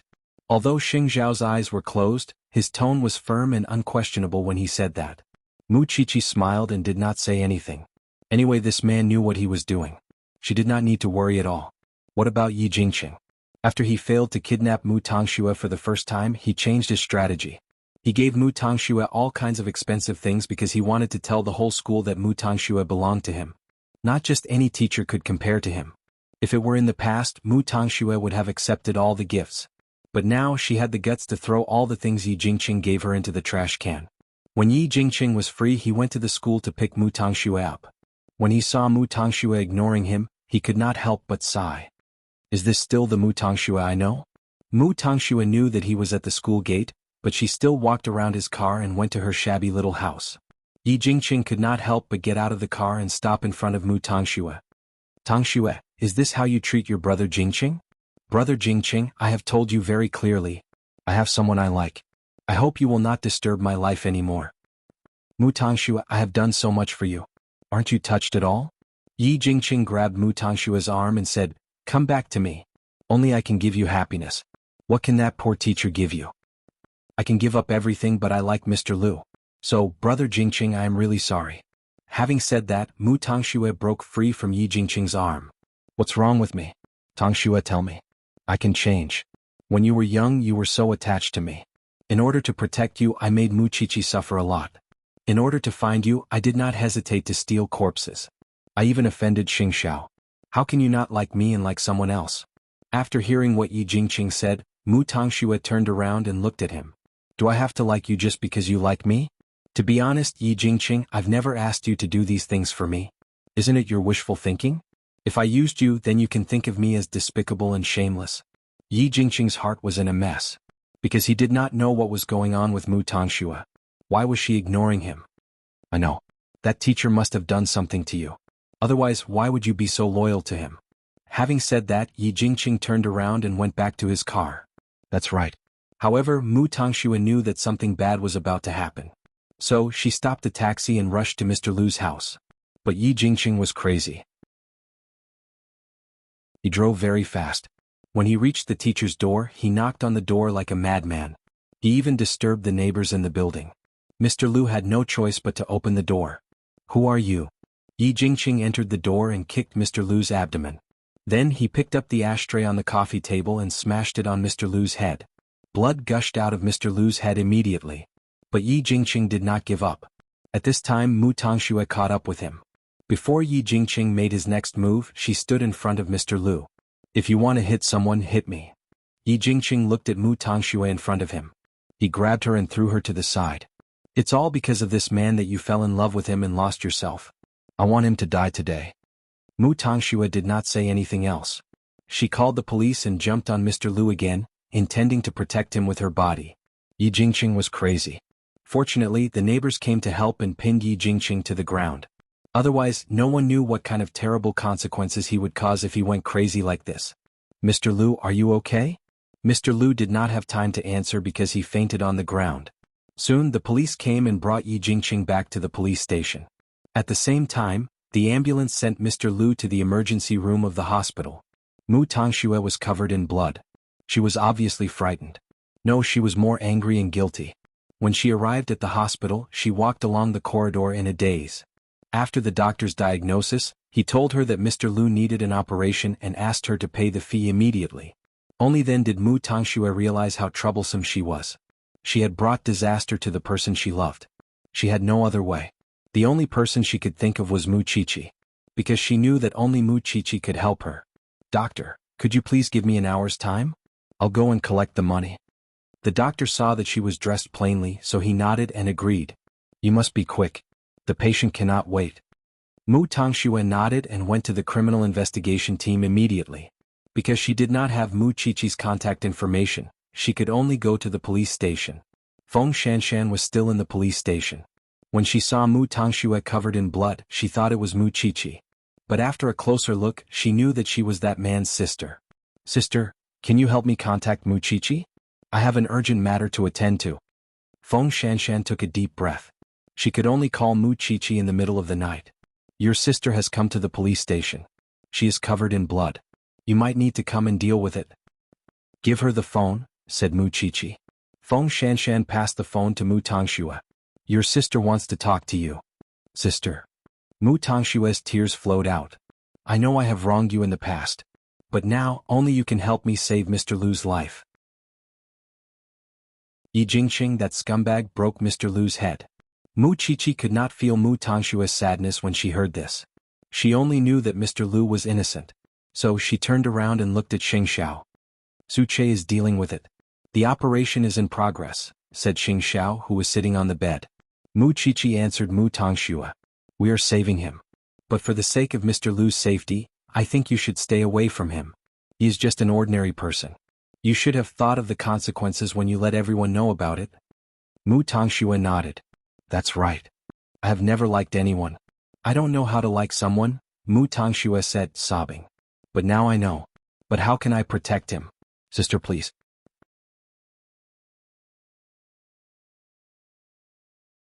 Chapter 637. I will. Sister, please protect him. Don't let him get hurt because of me. Whenever Mu Tongxue thought of Mr. Lu covered in blood, she felt terrible. She couldn't help but blame herself. So, after she went to school, she went to find Mr. Lu's best friend to take care of him in the hospital. Then she went to the police station. Yi Jingqing and his mother had just walked out of the police station.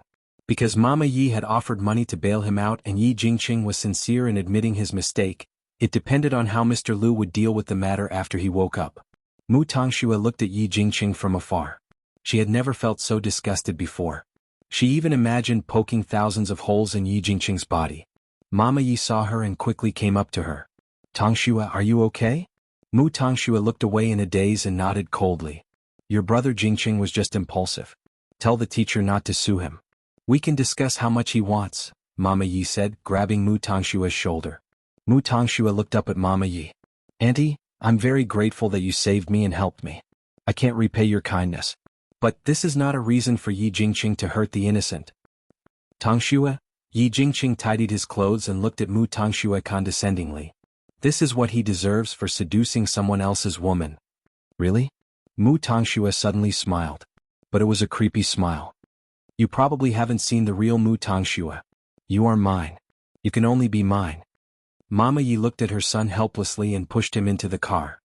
You go back first. I'll go to the hospital with Tongxue to see the teacher. It's best if he's dead. Yi Jingqing had completely forgotten what he had said to the police just now. His smile was filled with despair. In order to stop them from quarreling, Mama Yi quickly held Mu Tongshue's hand and stopped another taxi. But when they were in the car, Mama Yi still wanted Mu Tangxue to calm down. Tangxue, you see, I've treated you like my own daughter all these years. Moreover, the person who was injured this time is an outsider. You won't report your Jingqing for an outsider, will you? He really is innocent. Mu Tangxue said nothing and only looked out the window. Soon the two arrived at the hospital. At that moment, Teacher Lu's surgery was over, but he was not awake yet. Mr. Lu's colleague was guarding at the door. He knew that it was all because of Mu Tangxue. He looked at her with disgust.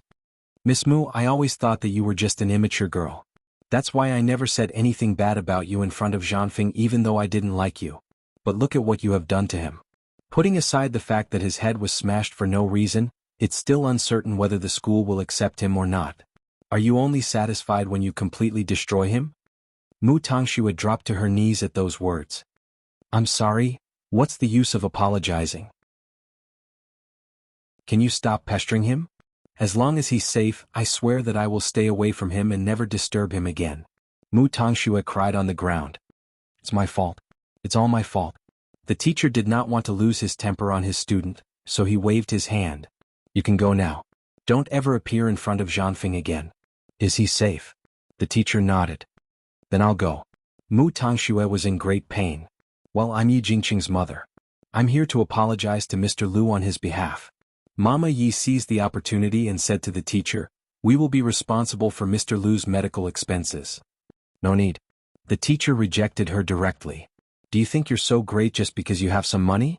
As long as you don't appear in front of Zhanfeng again, it will be the best help you can give him.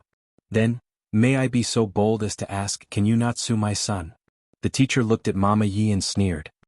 We are poor. We can't afford to offend him, but we can afford to hide from him. Mama Yi breathed a sigh of relief when she heard the answer. That's good. If anything happens to Mr. Lu in the future, please call us. Mu Tangxue glanced at Mr. Lu's ward again and got up from the ground. She did not cry anymore. But she would remember this grudge. She said that she would let Yi Jingqing see her true self. Not only that, she had no other choice but to protect Mr. Lu. So, after leaving the hospital, she planned to get in the car with Mama Yi. But Mama Yi had other plans. Tangxue, after this incident, I want to send you abroad. What do you think? It's better for everyone. Okay. I'll listen to your arrangement. But I'm too dirty tonight. Can I go to Yi Mansion to wash up? I lost the key to my house just now. It's better if you go and talk to Jingqing, said Mama Yi. Mu Tangxue smiled. Just like before, she put on a show to deal with Mu Qiqi. Ever since she met Mr. Lu, she had decided to be the most authentic version of herself. She did not want to go back to the past. But for Mr. Lu, she had to become the old Mu Tangxue. It was all Yi Jingqing's doing. Soon they arrived at Yi Mansion. When Yi Jingqing saw Mu Tangxue, he went up to her immediately. Tangxue, Mama Yi thought that Mu Tangxue was going to talk to Yi Jingqing. But Mu Tangxue said, I promise you that I'll be your girlfriend. Mama Yi's face changed, but Yi Jingqing was overjoyed. Are you serious? But I have a condition. You can't disturb Mr. Lu anymore. I'll quit the nursing school too. As long as you're by my side, even if you want the moon in the sky, I'll give it to you. Not to mention letting go of a mere teacher. If you don't keep your word, you'll have a dead body. Of course. Yi Jingqing hugged Mu Tangxue. Mu Tangxue held back her disgust and did not push Yi Jingqing away. A few seconds later, she asked, Where do I stay? You sleep in my room. I'll sleep in the guest room. I'll sleep in the guest room. Because she knew very well that if she smelled Yi Jingqing's scent, she would feel nauseous. I'll bring you there. After that, Yi Jingqing helped Mu Tangxue to leave. But Mama Yi stopped him. She never thought that she would lead a wolf into the house.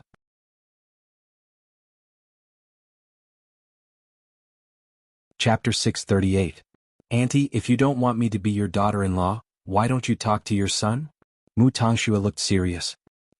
Mu Tangxue, don't forget who brought you out of the slums. I didn't expect you to be so ungrateful. Mama Yi found it hard to accept. I told you if you want to find someone, find your good son. Otherwise, I would still be staying in the slums. Who begged you to come and fetch me? We all know who you are doing this for. But no one can stop your son now. What do you want me to do? Mama Yi choked. She knew very well that Mu Tangxue did not have Yi Jingqing in her heart. She only agreed to Yi Jingqing's request because she wanted to protect that teacher. I will protect that teacher for you. You don't have to do it yourself. You can't protect him. Mu Tongxue looked at Yi Jingqing. Aren't you leaving? Yi Jingqing could not listen to anything now.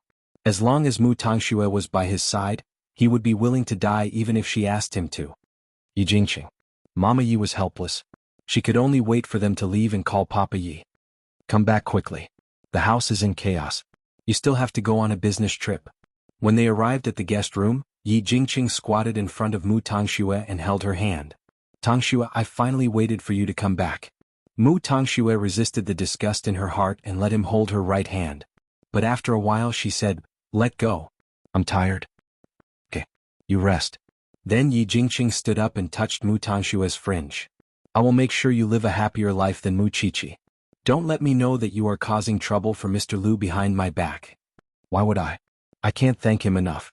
Mu Tongshue's eyes were deep. She did not want to live a happier life than Mu Qiqi. In this life, when she first met Mr. Lu, she knew that it was a disaster in her life.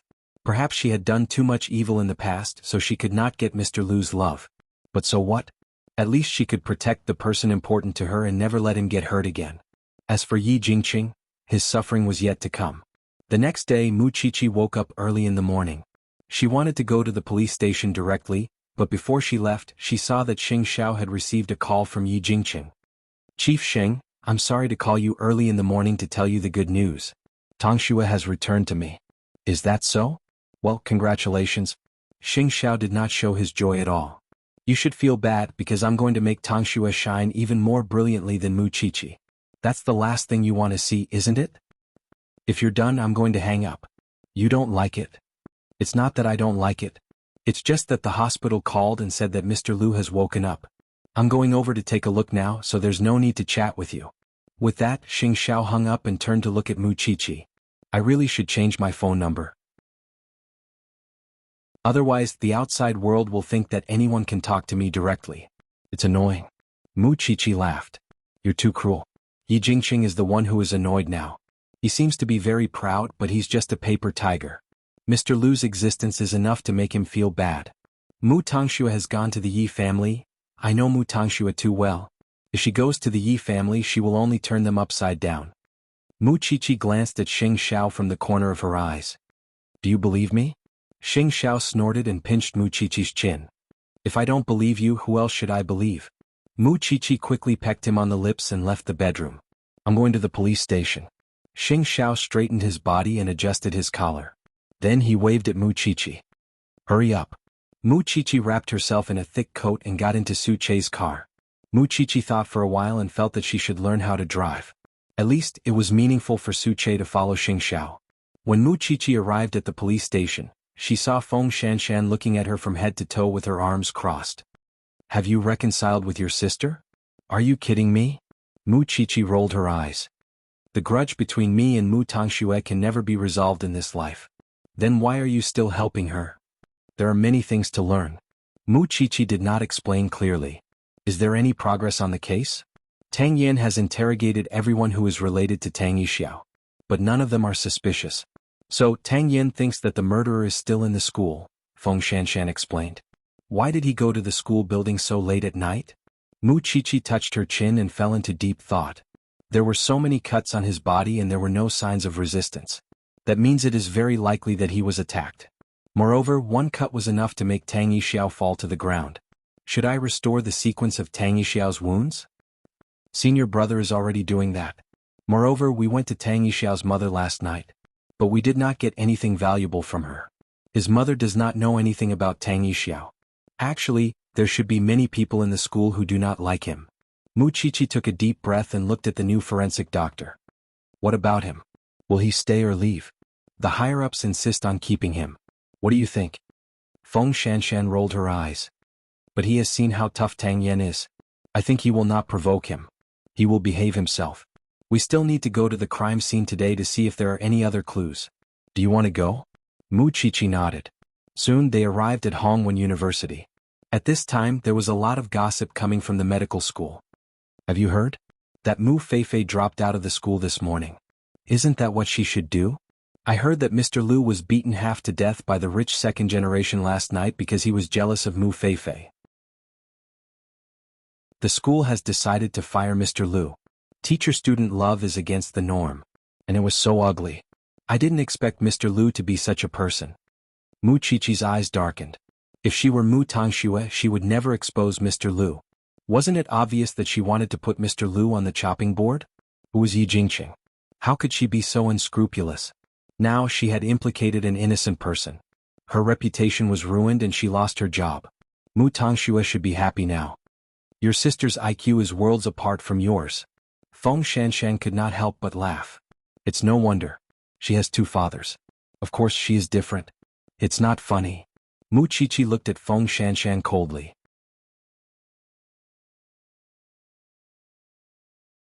Chapter 639.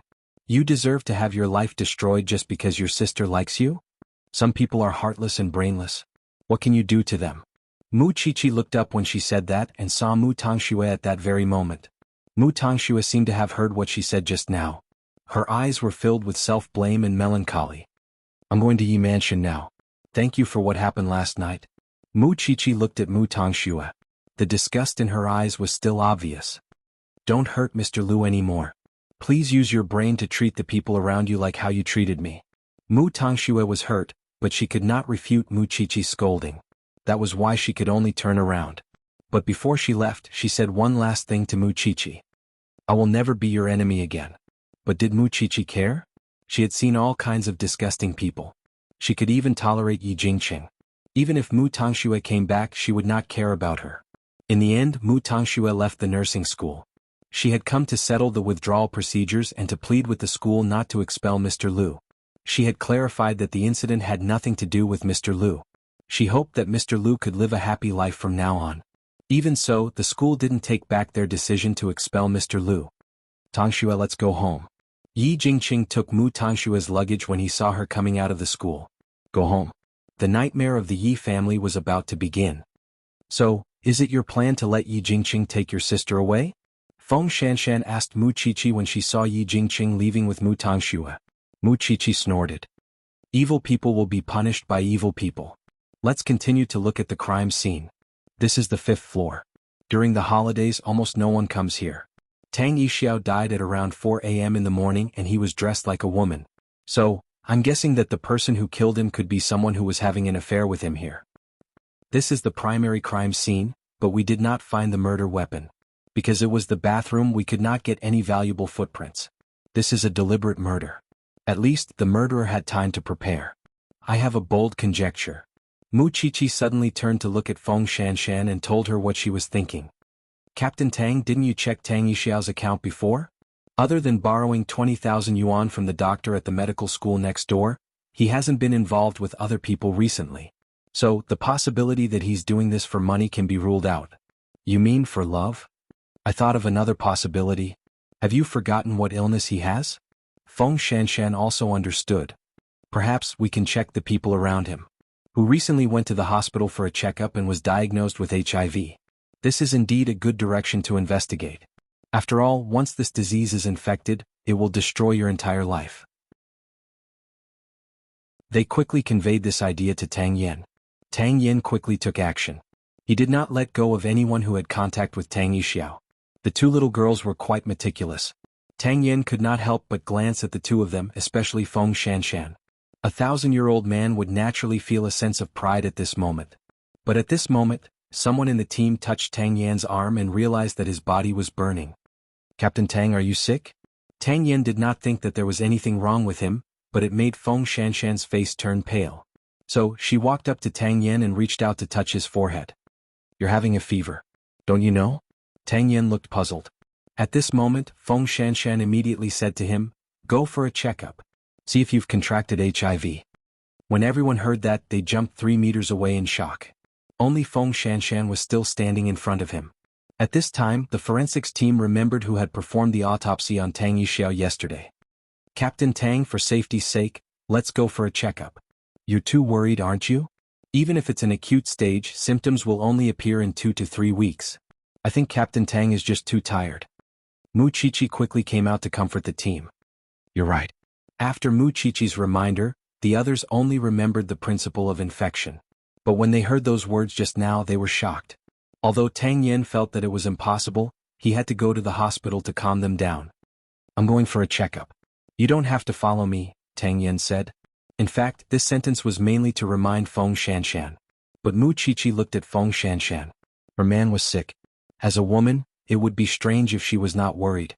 Shanshan and I are just about to leave. You're having a fever. Don't drive. Who would be worried? We'll send you there, Mu Qiqi said quickly. Feng Shanshan looked at Mu Qiqi gratefully. It was rare for this person to be so understanding at such a critical moment. Tang Yen looked at Feng Shanshan and could only nod in the end. The rest of you go to work as usual. Go to the hospital immediately to investigate the suspect. No one doubted the relationship between Feng Shanshan and Tang Yen. After leaving the police station, Mu Qiqi asked Feng Shanshan to drop him by the side of the road. Send him there. I'll leave the rest to you. Thank you for today. Look at how anxious you are, Mu Qiqi said disdainfully. I'm sure that he just didn't sleep well because of the high-intensity work. As for whether you did too much shameful things in the bathroom and caused the cold, I don't know. Feng Shanshan looked back and saw that Tang Yen had already fallen asleep. What shameful things did he do? Last night, Tang Yen lay at home for less than 2 hours. If she hadn't called, Tang Yen probably wouldn't have thought of going home at all. Even if he went home, he would just lie down perfunctorily. Soon, the two of them arrived at the hospital. Feng Shanshan immediately woke Tang Yen up. But how could she carry Tang Yen with her weak body? It was only when the people from the hospital came that he was sent to the emergency room. Doctor, he performed an autopsy on the deceased with AIDS yesterday. So, please do a checkup for him. Don't worry, madam. You can go through the procedures first. The doctor will do a good examination here, the doctor answered Feng Shanshan. Don't worry too much. According to my experience, he just has a common cold. In fact, Feng Shanshan was also a medical student. Although she didn't practice medicine to save people, if it weren't for the fact that she was too worried, she could actually tell what exactly Tang Yen had a fever.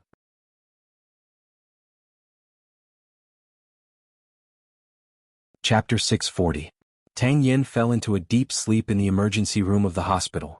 When he woke up, his body temperature had returned to normal, and his fever had subsided. The doctor came over to check on him and smiled. His physical condition is really good. Don't worry, Miss Feng. Feng Shanshan looked at Tang Yen. She wanted to let him sleep for a while more, but Tang Yen got up from the bed. Let's go. Are you sure? I don't need to see a doctor. I just want to reassure the people at the station. After all, he did not touch the blood of the dead body when he was doing the autopsy yesterday. Even if he did, there was no wound on his hand, so it was impossible for it to be infected. He was still the same. He could risk his life to solve the case. When they walked out of the hospital, Tang Yen received a call from the station. The suspect was confirmed to be a boy from Tang Yixiao's dormitory. He was diagnosed with AIDS in the hospital last month. The case is almost solved. Tang Yen kept his phone and said to Feng Shanshan. They got into Tang Yen's off-road vehicle, but this time it was Tang Yen who drove. If I had parents at home and wasn't alone, would you be so busy that you couldn't even see your tail? Tang Yen tilted his head and looked at Feng Shanshan. What kind of answer do you want me to give you? It's up to you. I have time to accompany them for New Year's dinner? What if there's a murder case? I'll take you with me. Don't you want to do an autopsy? Feng Shanshan sighed. She knew that this man could not say beautiful words. Of course, she did not need to listen to beautiful words. All right.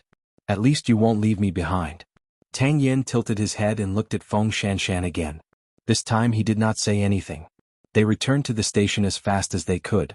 The seniors at the station had already brought the suspect to the interrogation room. That person was called Yuan Bo. He was good-looking and would definitely be popular among the girls in school. Feng Shanshan saw Tang Yen entering the interrogation room and called Mu Qiqi.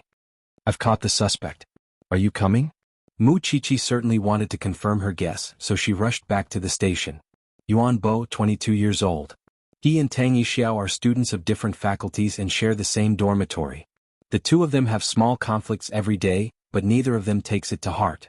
The senior in the police station explained to the two of them, we also looked for him before, but he was very calm and said that he was resting in the dormitory. His roommates can testify, so we didn't suspect him.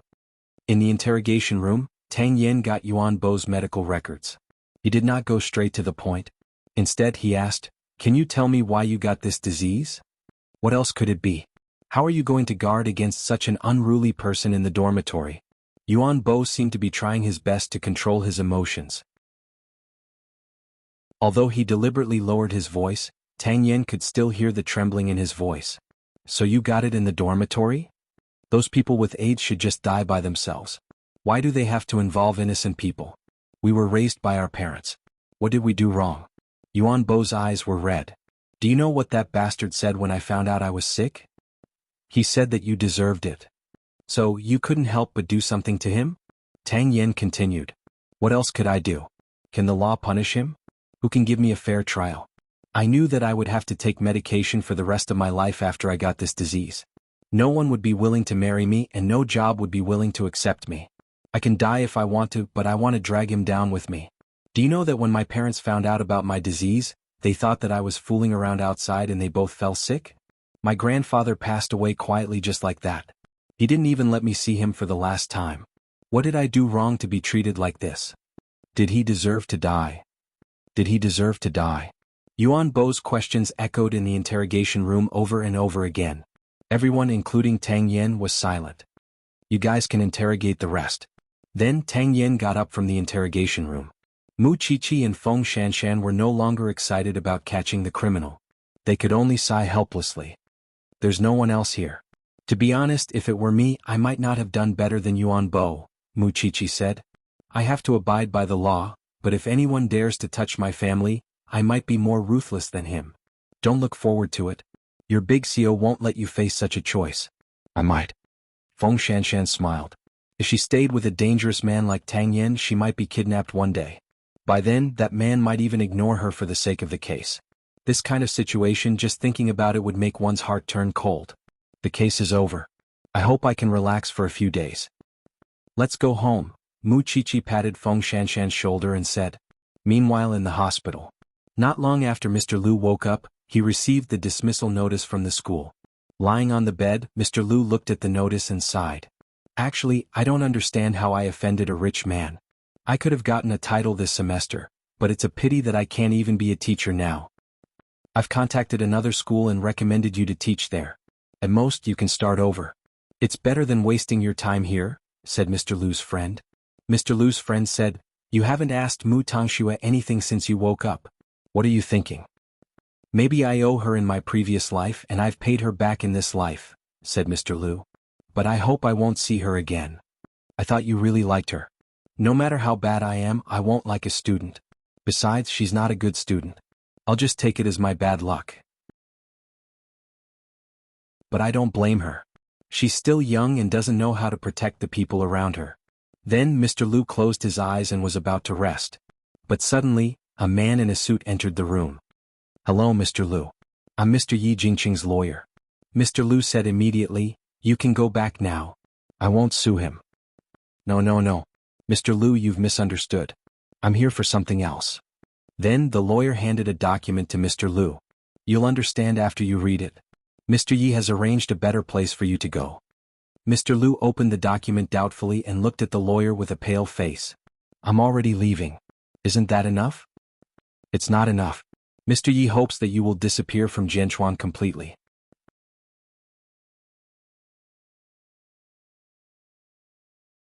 Chapter 641. Mu Tangxue didn't know what happened in the hospital. Although she had moved into Yi Mansion, she had no freedom for the time being. Yi Jingqing had sent people to protect her in name, but in fact he was afraid that she would look for Mr. Lu on her own. Mu Tangxue swore in her heart that for the sake of Mr. Lu's safety, she would never have any contact with him again. She even tried to forget this man. But she would never forget the humiliation Yi Jingqing had given her. Living a happy life? That would be in her next life. After thinking for a while, Mu Tangxue turned around and looked at the bodyguards guarding her. Tell your CEO Yi that it's so boring at home. I want to go out for a walk. I'm meeting him for dinner at Empire Hotel at 6. The two bodyguards looked at each other awkwardly, but they still called Yi Jingqing. Tell him that I don't want anyone to follow me. I just want to be alone. The bodyguards conveyed Mu Tangshue's words. Unexpectedly, Yi Jingqing agreed. CEO Yi agreed. He said that he will wait for you at Empire Hotel at 6. Mu Tangxue sneered and left Yi Mansion. Of course, she wouldn't look for Mr. Lu again. But she had her own channels to find out where Mr. Lu was. Of course, others were not reliable. But there was one person who would never let her down. So, she went to the police station and saw Feng Shanshan. Feng Shanshan saw that she came this time, dressed in bright and beautiful clothes, and also smiled meaningfully. Your sister left. I'm not looking for my sister. I'm looking for you, said Mu Tongxue. Mu Tongxue said, I can't have her number. So, I hope that you can help me tell her to keep an eye on Miss Lu. I will make her pay for all the pain she has suffered in the past. Do you think Yi Jingqing doesn't know you're here? Feng Shanshan asked. So, it's not important whether you have Mu Qiqi's number or not. What's important is what you're going to do. No matter what I do, he can't do anything to me. He can kill me if he wants, said Mu Tongxue self-deprecatingly. Since Yi Jingqing can do illegal things, he can certainly prepare many ways to deal with you. Really? Mu Tongxue smiled. Let's see who can't take it anymore. I won't say anything more. I hope you can help me pass the message. With that, she left the police station. This made Feng Shanshan admire her a little. If it were her, she would have died together with Yi Jingqing. But Mu Tongxue could still endure it. Of course, just like Mu Qiqi, Feng Shanshan wanted to see what would happen to Yi Jingqing. She wanted to know how Mu Tongxue managed to hurt Yi Jingqing all by herself. When Mu Tongxue left the police station, she went straight to Empire Hotel. She saw Yi Jingqing waiting at his seat like a fool. So, she took a glass of champagne from the waiter and hooked her arm around the waiter's neck. Help me with something. Yi Jingqing looked at his wristwatch and looked around as if he was afraid that he would miss Mu Tongxue. However, he waited from 6 to 7, then from 7 to 9, and still did not see Mu Tongxue. He suspected that Mu Tongxue had gone to see Mr. Lu again. However, he remembered that he had sent the man thousands of miles away. So, he immediately called home and found that Mu Tongxue was not home either. Just when he was about to leave, he saw Mu Tongxue walking out holding an old man's arm. Yi Jingqing's expression changed. Tongxue, I fell asleep in the hotel room. Sorry to keep you waiting. Mu Tongxue let go of the old man's arm and let him leave. Then she walked to Yi Jingqing. That man? He said that he thought I was pretty, so we became friends and chatted in his room for a while, Mu Tongxue explained. So he's a CEO. No wonder he's so humorous. Yi Jingqing grabbed Mu Tongshue's wrist. I waited for you for 3 hours and you were chatting with someone in the room? Did I make you wait again?